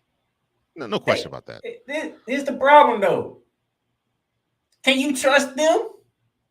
Can you trust the Cowboys? Can you trust the Cowboys? I can trust the Cowboys. I can trust the Cowboys. I don't trust Mike McCarthy nor Kellen Moore. Well, that's why I don't trust. You're looking into NFC. There's really only 2 teams, in my opinion. Yeah. Eagles and the 49ers. I don't know. I don't even trust. You really trust Brock Purdy? No, I trust everybody around him. Well, the way that team is structured, that team is ridiculous. You're not going to win. You're not winning a Super Bowl with Brock Purdy at quarterback. No, you can do that. No, you can do that. Just think. I'm sorry. He's played a game and a half. People are going to figure him out. That's not the problem. It's not that. No. How you going to figure that defense out? No. That's not the problem. The people, because people will figure him out because he didn't really have all that great of a game, except that he didn't turn the ball over yesterday. So I don't think they have to figure him out. It's just they have to find a way to force him into some mistakes. That is what they have to do. That's what opposing defense have to do. Even with that, you have to find a way to get through that damn defense. What I can see in the 49ers is 49ers to me defensively is the best unit in all of football at the moment. Offensively, they like to run the ball. And I think they could protect him a lot by running the ball. If they could continue to do that, I could see the 49ers making a run even with Brock Purdy at QB. Because they already are structured by we don't really rely on the quarterback to make a whole ton of plays for us to win games offensively. And don't forget, only the top seed gets a first round bye. Correct. So they're going to have to play in the first round. So yeah, they'll be the number 3 seed. They'll host the game, and then they'll probably more than likely have to travel to, well, either traveling to Minnesota. Well, either travel Minnesota or they'll host another home game in the wild card. I mean the divisional round. Go ahead. Wait a minute, Cole. I'm not so sure that by the end of the season they're not going to be the number 2 seed and the Vikings number 3. You think the Vikings are going to fall that far? Well, they're only a game apart, aren't they? No, they're you're right. You're right. They're game apart. They're game apart. But the Vikings have the tiebreaker, right? Let me see. Let me see real quick. Didn't they have a head-to-head with each other? No, they don't have No, I don't think they played. I don't think they played yet. If they played, I don't think they Well, played. if there's yeah, they're only a game in apart with 4 weeks ago. Yeah. Let me look at the standings real quick. Yeah, game apart. Yeah. Yeah, he's right. Because game apart. Yeah. Yeah, the Vikings 10-3, the 49ers are 9-4. And the Vikings are trending downward right now. Yeah, they are trending downward, as I expected. And as I suspected. And yes, if they were to be tied, the 49ers were only tiebreaker due to a better conference record. Okay. All right. So yeah. So to your point, you'd be right. The 49ers have the opportunity to be a number 2 seed. So if that's the case, then they would host 2 they would host 2 playoff games no matter what. And they play this Thursday night too. That's right. Yeah, they go to Seattle. Right. On Thursday night. Yeah. Mm-hmm. So yeah. I get what you're saying. The inexperience of a Brock Purdy in January, that probably would be a bad thing. Yeah. But the way that offense is constructed, I like their chances. I think I could deal with that. Plus, the defense seems to be opportunistic along with stingy and stubborn. If they were like the Vikings, I would say to you, yes, I'm with you, Jay. I think that a rookie QB with that team, I don't think they'll go far. Well, yeah, just look from top to bottom. Other than, like I said, 1, 2, maybe 3 teams, the NFC's pretty weak this year. Yeah. It's those two, the Eagles, the 49ers, then the Cowboys, and then you can pick the rest. And I mean the Vikings, you keep are to me grouped with the rest. And to me, and I get why you say I totally get why you say, do you trust a running QB? No. But the way things are shaping out in the NFC this year, the way the Eagles run offensively, I think the Eagles, even the way they are constituted now, could actually make a Super Bowl run. I will pick you've heard what I said. Unless they play the 49ers, because you've heard what I said a million times. That's their biggest stumbling block. I'm sorry. Go ahead, Jay. You've heard what I said a million times on this show about Josh Allen. Tremendous talent, but he's going to get hurt. His career is going to be diminished because of how he plays. He doesn't need to run and be the top line running back on the team. See, that's the difference between Hurts and Allen. Hurts don't take those hits. Right. He's a little more judicious and a little smarter with how he runs. Allen acts like he's a linebacker. And yes, and Allen meanwhile acts as though he could take every single hit known to man. Even though yes, he's big. I mean, he's 6'5" and 235. And whatever he is, 25 or 26 years old, that's going to add up eventually.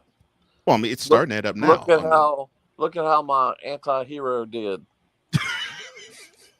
Mr. Superman. How'd that work out? My anti-hero. I love that. But he's still chirping. Of course he's still chirping. He still says, oh, good Lord. Yeah, he still says, quote, ain't no 32 quarterbacks better than me, close quote. Yeah. I'm like, no, I'm like, yes, you're correct. There's no 32 that's better. It's 64. At least. But yeah, Jay, I understand you because that's me. I do not want to have my quarterback out there. And to me, I've said this about the Bills. That's going to be their downfall. The over-reliance on Josh Allen too valuable to that team. And the other thing is, Miles Sanders just ran over 1,000 yards this season. Yeah. Josh Allen is too valuable to that team to be hurt. He's far too valuable. And if he's dinged up, that's it. And in terms of the Eagles with Hurts, you just hit the nail on the head, playmaker. They have now a 1,000-yard rusher in Miles Sanders. I think they don't rely as much on Hurts running. They do call running plays with him, but thank the Lord it is not like it is with Justin Fields in Chicago, where they will run at least 10 design plays for him to run out the pocket. Well, like I've said on this show a million times before too, it's the worst coach position in all of sports.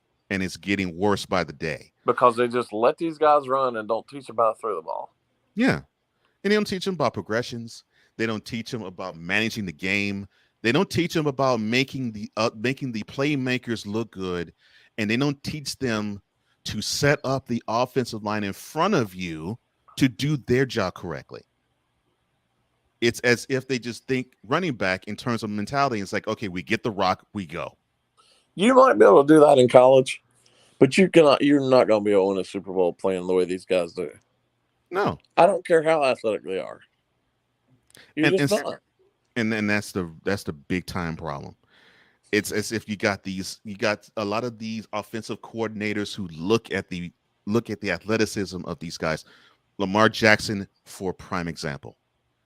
They look at this athleticism that this guy has in the backfield when he gets the ball, and it's like, yeah, we should 80% of the time have you line up in shotgun formation so you can see the whole field and gauge if you want to hand the ball off, throw it, or run it yourself.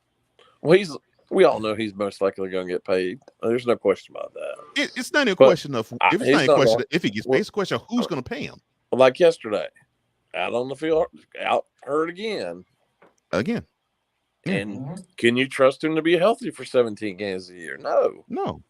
And I've said this. I've said this often. I said, look, you have an owner in Steve Bisciotti who actually earlier this year went in public after Deshaun Watson signed his contract and said, man, I don't think these quarterbacks are worth a $230 million guarantee contract. Yet, guess what? Lamar Jackson wanted a fully guaranteed contract. I know he marched into the Ravens front office and said, you know that contract that quarterback in Cleveland got? I know I'm deserving of the same. And I will not settle for any penny less than that fully guaranteed contract. Unfortunately, that was a bad precedent for a lot of reasons. It is. And I said one of the reasons why I don't think that would come to pass is because he's coming off of an injury last year, and now he's dealing with injury problems this year. I just don't see those kind of contracts handed out regularly. No. I mean, it was so landmark when it happened. It flipped every single NFL exec. That's why I can pick Hurts, because if you look at Hurts and you look at Tua, they do more throwing than they do running. They run when they need to. Yeah, and I don't mind that, but just keep the design runs down for him, and I'm good with it. Like 5, 6, 7 times that he runs, I'm good with that. Well, but the other like thing 40, 50, 16, no. The other thing is that I think that basically quarterback coaches, offensive coordinators, and head coaches have just quit even trying. They just want to run the read option. It's the read option almost every play. And it's a lazy way. And so it is. It's a lazy way of running an offense. Lazy way of running an offense. And you would think that these NFL coaches would not want to even relate to doing that. You would think they'd say, well, look, the athletes are just too great. And to your point, Jay, the defensive athletes in NFL are too great for a running QB to be successful to the point where you get to the Super Bowl and win it, because you get these linebackers, these defensive ends, and these defensive linemen, and even some hard-hitting safeties who will treat those quarterbacks like they're running backs, and they will act like heat-seeking missiles on them. Absolutely. And that is problematic. And you're right. Just like you witnessed personally, since you live in the state, you witnessed it with Cam Newton. A QB that takes that many hits, it's going to count, it's going to measure up, it's going to matter, and it's going to diminish the quarterback's ability to do anything. My thing has always been your quarterback should not. My thing has always been your quarterback should not be your best running back. Never.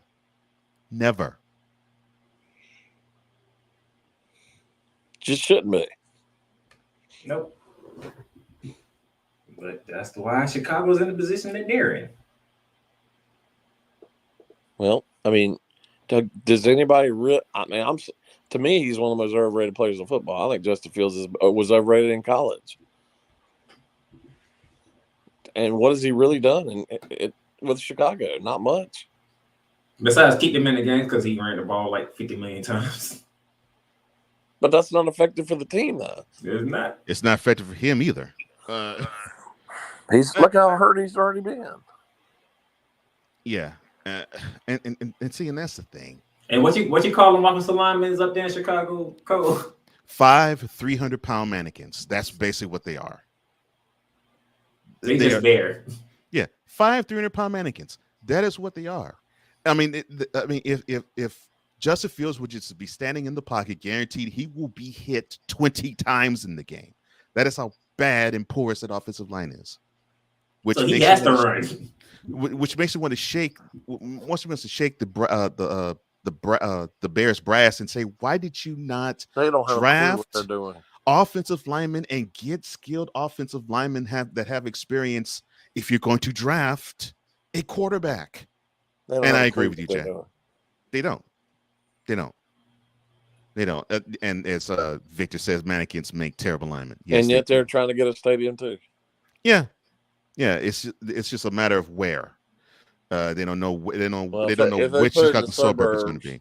Mm-hmm. If they put it in the suburbs, that's a huge mistake. I agree. For a franchise, go ahead. I'm looking forward to this NFC South battle because if Carolina wins, I'm worse than all 3 of the other teams. But all 3 of the other teams get roasted. It just goes to to me, both South divisions, and Jay said it earlier. Both South divisions, it just goes to show how horrible the teams are. Terrible. I can understand the AFC South because really Tennessee was technically the best team in that division, so they have the best record right now. But I mean, to actually say of the, but Carolina. I can't believe I'm about to say this. Right now, of the 8 teams that comprise of both South divisions, there's only one that's above 500. And that's the team that got smacked yesterday. And they took an L by double digits yesterday. Well, you're being kind by saying double digits. But if Carolina wins this division, it was 33-14 at one point. Yes. If Carolina come back and win this division, the Saints, the Falcons, and the Bucs all getting roasted. Because there's nowhere in the hell. Just a few weeks ago, nobody was thinking about Carolina winning the division. And here we are. Mm-hmm. And it's well within reach. And I don't see that changing. Man, I can continue to talk. Well, I'm so glad I can talk to you about all things football, brother. But I can continue, but I know you have some things to do. How can people reach you? My Twitter is at jspivey_WSJ. I'm on Facebook and I'm on Instagram at jspivey3. And if you want all things unbiased takes in sports in general, because the dude knows basketball as well, you just go to him. Jay Spivey, as he always joins us every Monday for Spivey Notes. Thank you, brother. And I'm not going to say it in public, but I'll just say this to you. Many blessings and many prayers to you, sir. Thank you so much. I appreciate that.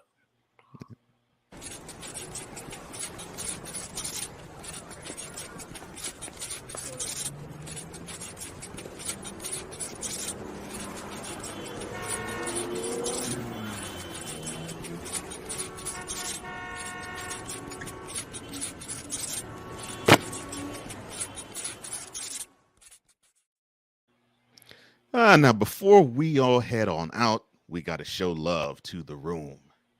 And I mean, of course, the Fanatic Feedback Zone.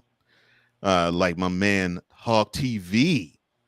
What's up, brother? He says, I could see if he said upset against Washington, but Jacksonville? Hey, man.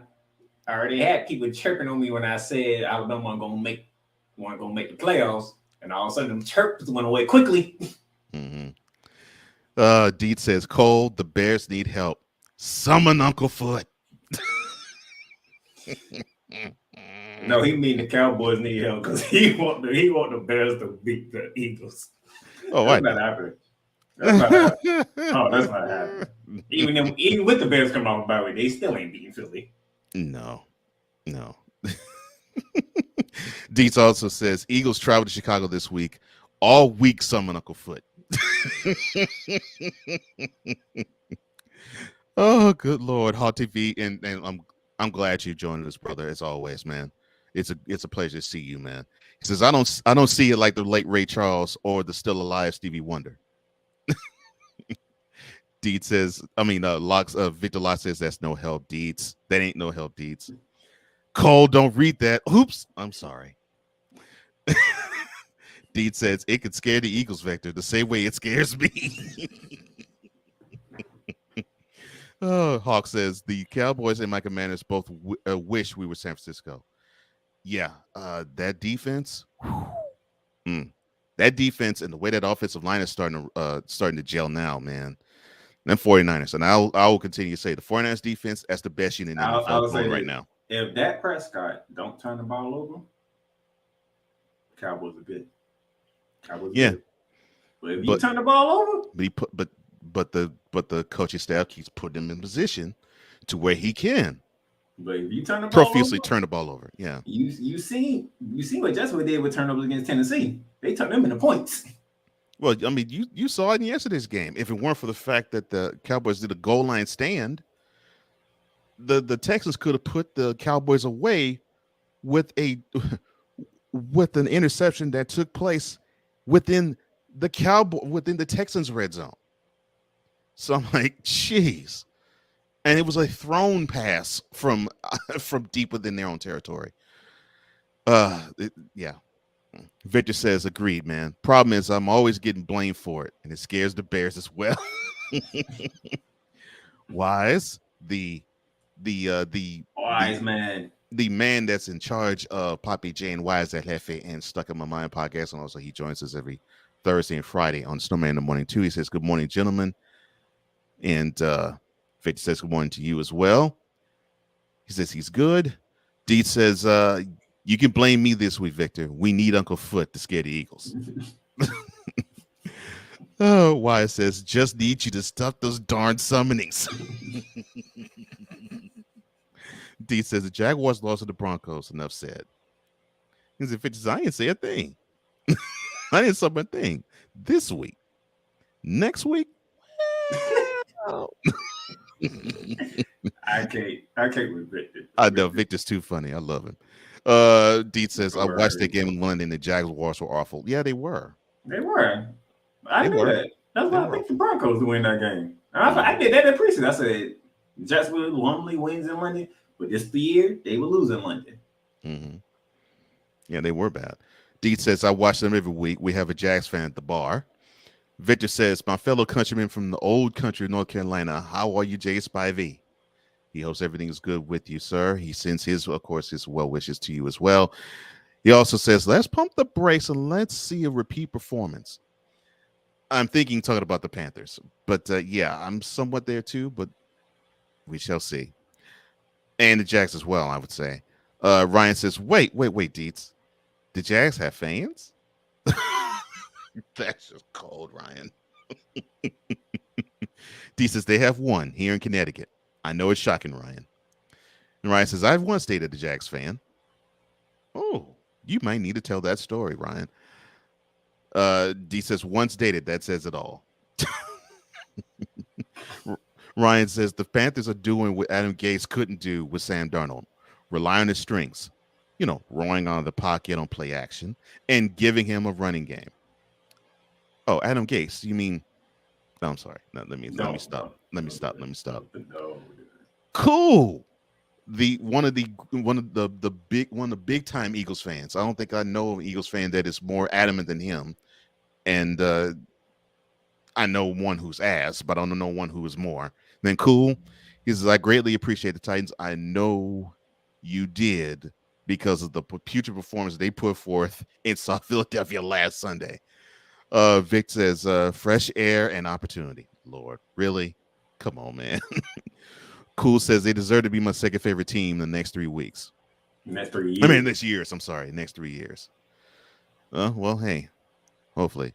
Mickey's Gaming Table. How you doing, my man? He says, Snowman. He says, hello, Cole and Brian. I hope everything's good with you, Mickey.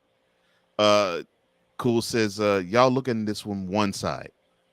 Brown, talking about A.J. Brown, has a much better QB and a peace of mind. He is in a better place. Yeah, he's a much better place. And I mean, he's in a better place, yes, overall. He has a better QB. Yeah. He also has a QB that trusts in the other receiver too, in Devontae Smith. Meanwhile, Tannehill doesn't trust any other receiving threat out of any place, probably for the long exception of Derrick Henry out the backfield. No,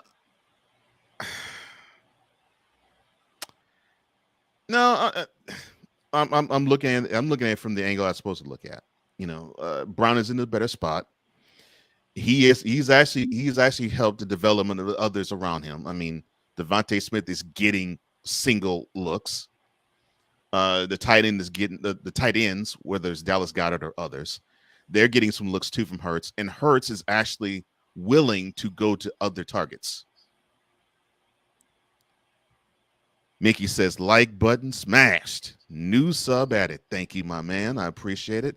And Fanatic Feedback Zone, show love to the new family member there in Mickey. Definitely. You're going to love this place, brother. We love intelligent sports fans like you. Cool says, and then he got paid. Yes, he did. Yes, he did. Yes, he did. Mickey's a Chiefs fan, so.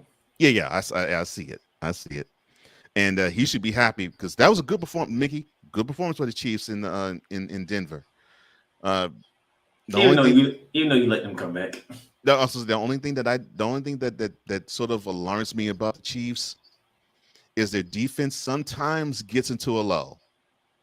The offense is fine, but the defense gets into a lull a little too much for my liking to say, yeah, they're going to go all the way and win the Super Bowl. Now, can they? Definitely. They have what it takes.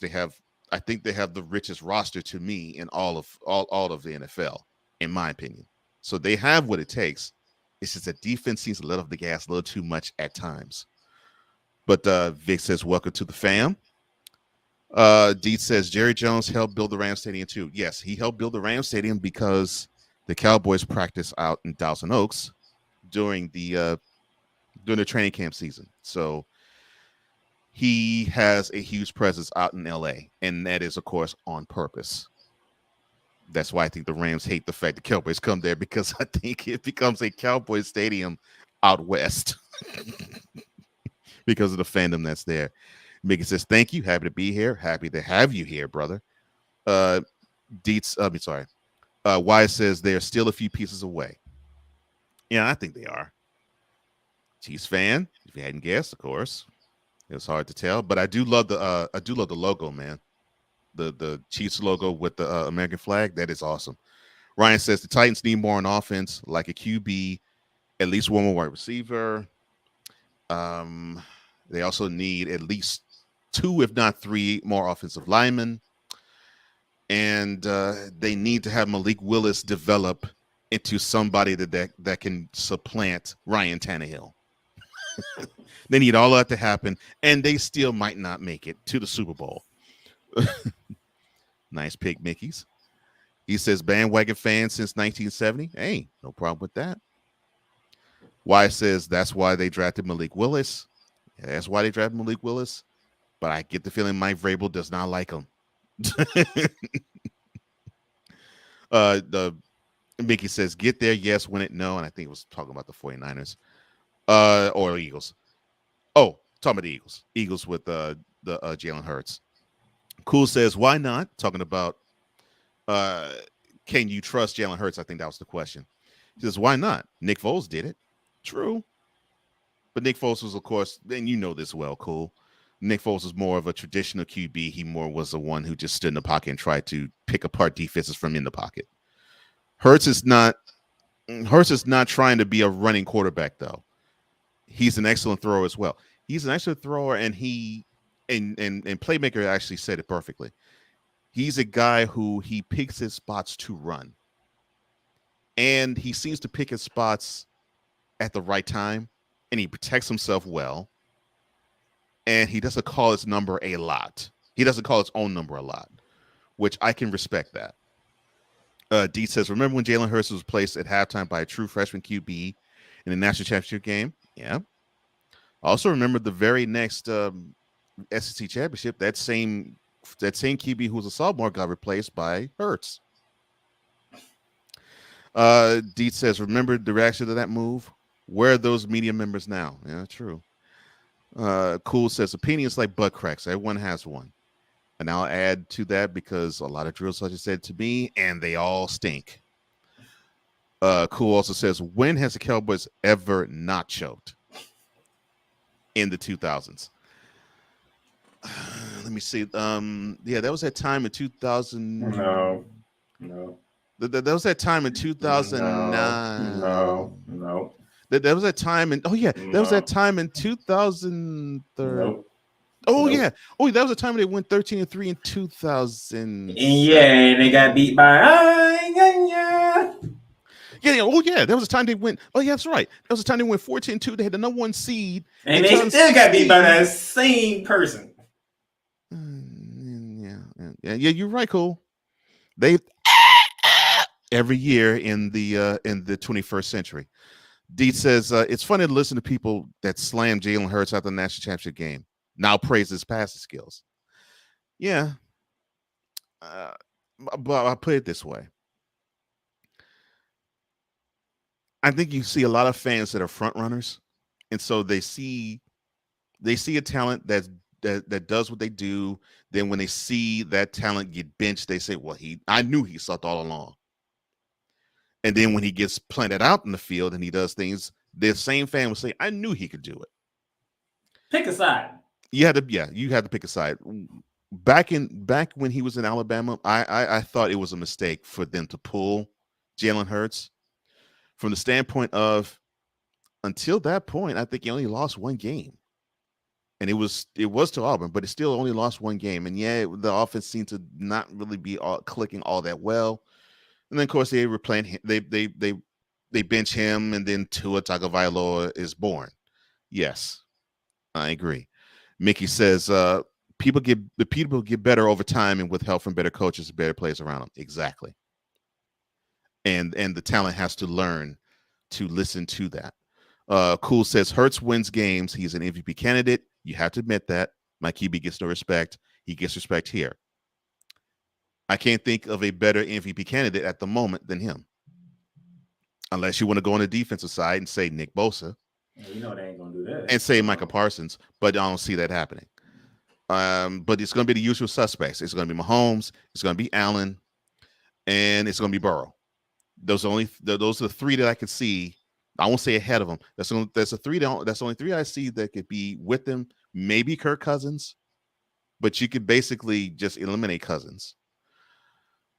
Hurts is right up there with the other 3 names I mentioned.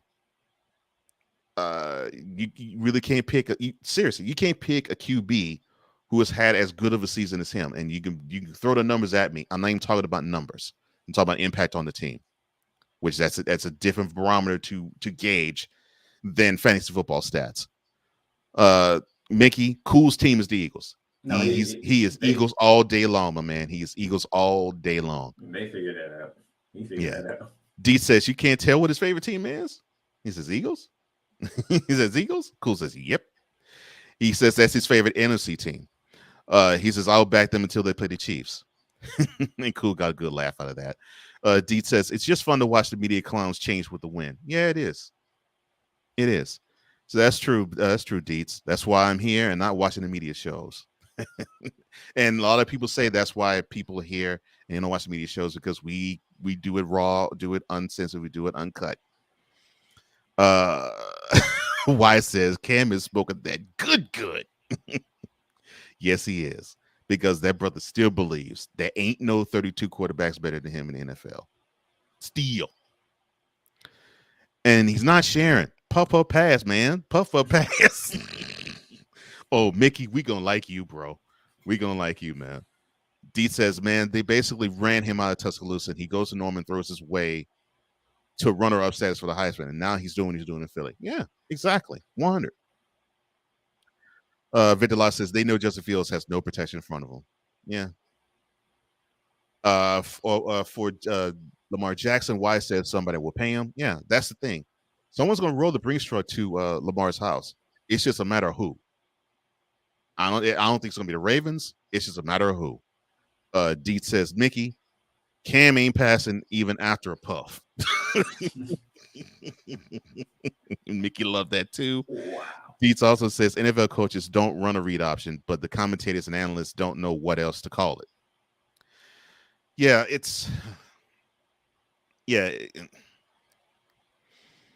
but it is a run pass option. I mean, it's a what the heck they call it? It's a ride and decide sort of thing. Especially with Lamar Jackson, you see that almost all the time. It's like he's in the shotgun set, he gets the snap, and you almost see him like on autopilot. He takes a couple steps toward the. It's the read option mixed with the spread offense. Yes, it's a spread. It's a spread and a read.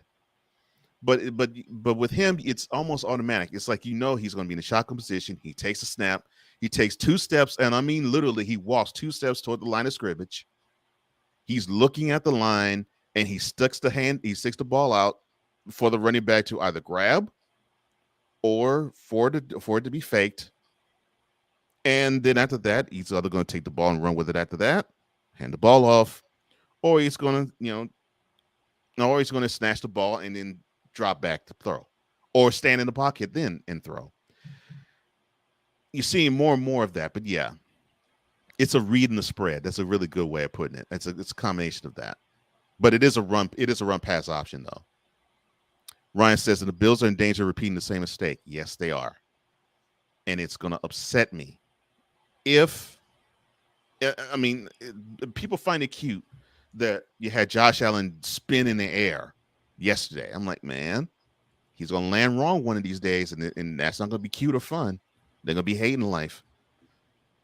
Victor Law says mannequins make terrible linemen. Walmart mannequins at that. Wow. Wise. Don't press that button, Cole. Mickey says, enjoyed the show. Thanks for streaming and looking forward to the next one. Much love and go Chiefs. Oh, that'll be tomorrow. Come on back, brother. Come on back. We love you, brother. And look, the Chiefs, they're one of the contenders, man. They're one of those where you have to look at them and say, they're going to be a tough out. 6 says, I'm glad I'm immune to the horrors of Uncle Foot. Y says, what's up, Sick? He says he's good. And he says that his weekend was good. Sick was wise. He said he had to place his alternator. Oof. That's not really a good one. Mickey says, bad thing with the RPO is that if the ball is not handed off, the QB has to toss it quick, or an offensive lineman will be downfield and will draw a flag. Yep. And that's happened a few times with the Ravens. Beautiful analysis. That has happened a few times with the Ravens. And that really is what's frustrating to me, is that you have to build a structure somehow to have these athletes do what they do, but you cannot ignore the other aspects of the offense. And I'm seeing that with the read/spread, that it seems like a lot of the offense is ignored from the standpoint of you're trying to accentuate the athleticism of the QB. And that basically brings down the whole potency level of an NFL offense. Well, you have any last words, sir, before we adjourn for the day? I'll be doing a new Shooting Lights Out episode today. All right. I gotta do a heat check with a team that's on fire right now in the NBA. Oh, that would probably be the Pelicans. Okay. That would be the New Orleans Pelicans. I gotta put them in the heat check. They are rolling. Yeah, they're rolling, man. Oh, and by the way, I did my favorite foul on North Carolina last week. Oh, cool. And I have not forgot. Over 100 views. Nice, brother. I think people are liking the favorite foul segment. Oh, well, I'm sure. And I have not forgotten. I'm going to be. I will have that done this week. I will have that visual for you this week, so that won't be a problem. I got a favorite foul for a Pac-12 team, and I just want to know why they are a Power 5 team with the type of season that they're having. Wise was guessing the Knicks 4 in a row. When you get put in the heat check, that means you at a position that you shouldn't even be in. Yeah, because no one thought the Pelicans would be the top seed anywhere at any time in the Western Conference. I agree. So if you go back, that's why I did one on the Sacramento Kings at that time, because they were rolling too. I'm like, good gracious. Yeah. Well, we will definitely check that out. And look, there's so many wonderful platforms that you can check out. Wise was stuck in my mind, which comes every Monday, Tuesday, Wednesday on the BS3 network. There's no credentials required from Ryan McCarthy.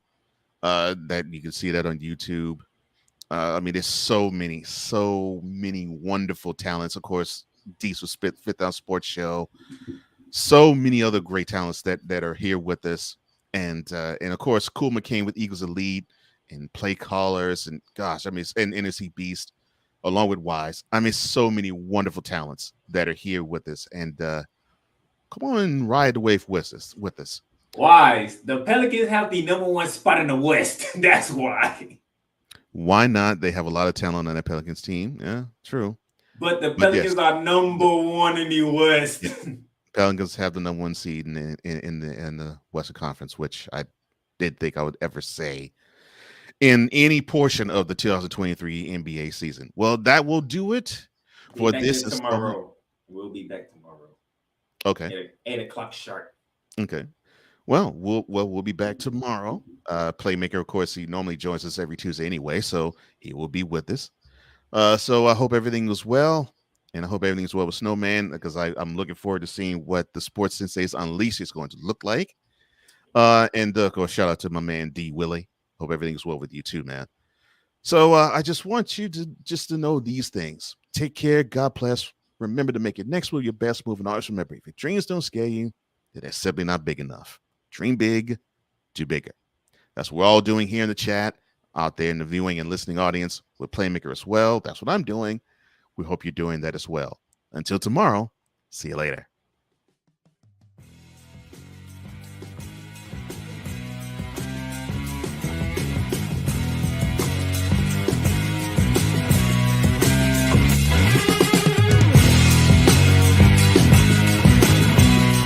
Thank you for tuning in to Snowman in the Morning with Cole Johnson, the hottest of hot takes and the coldest of cold, hard facts.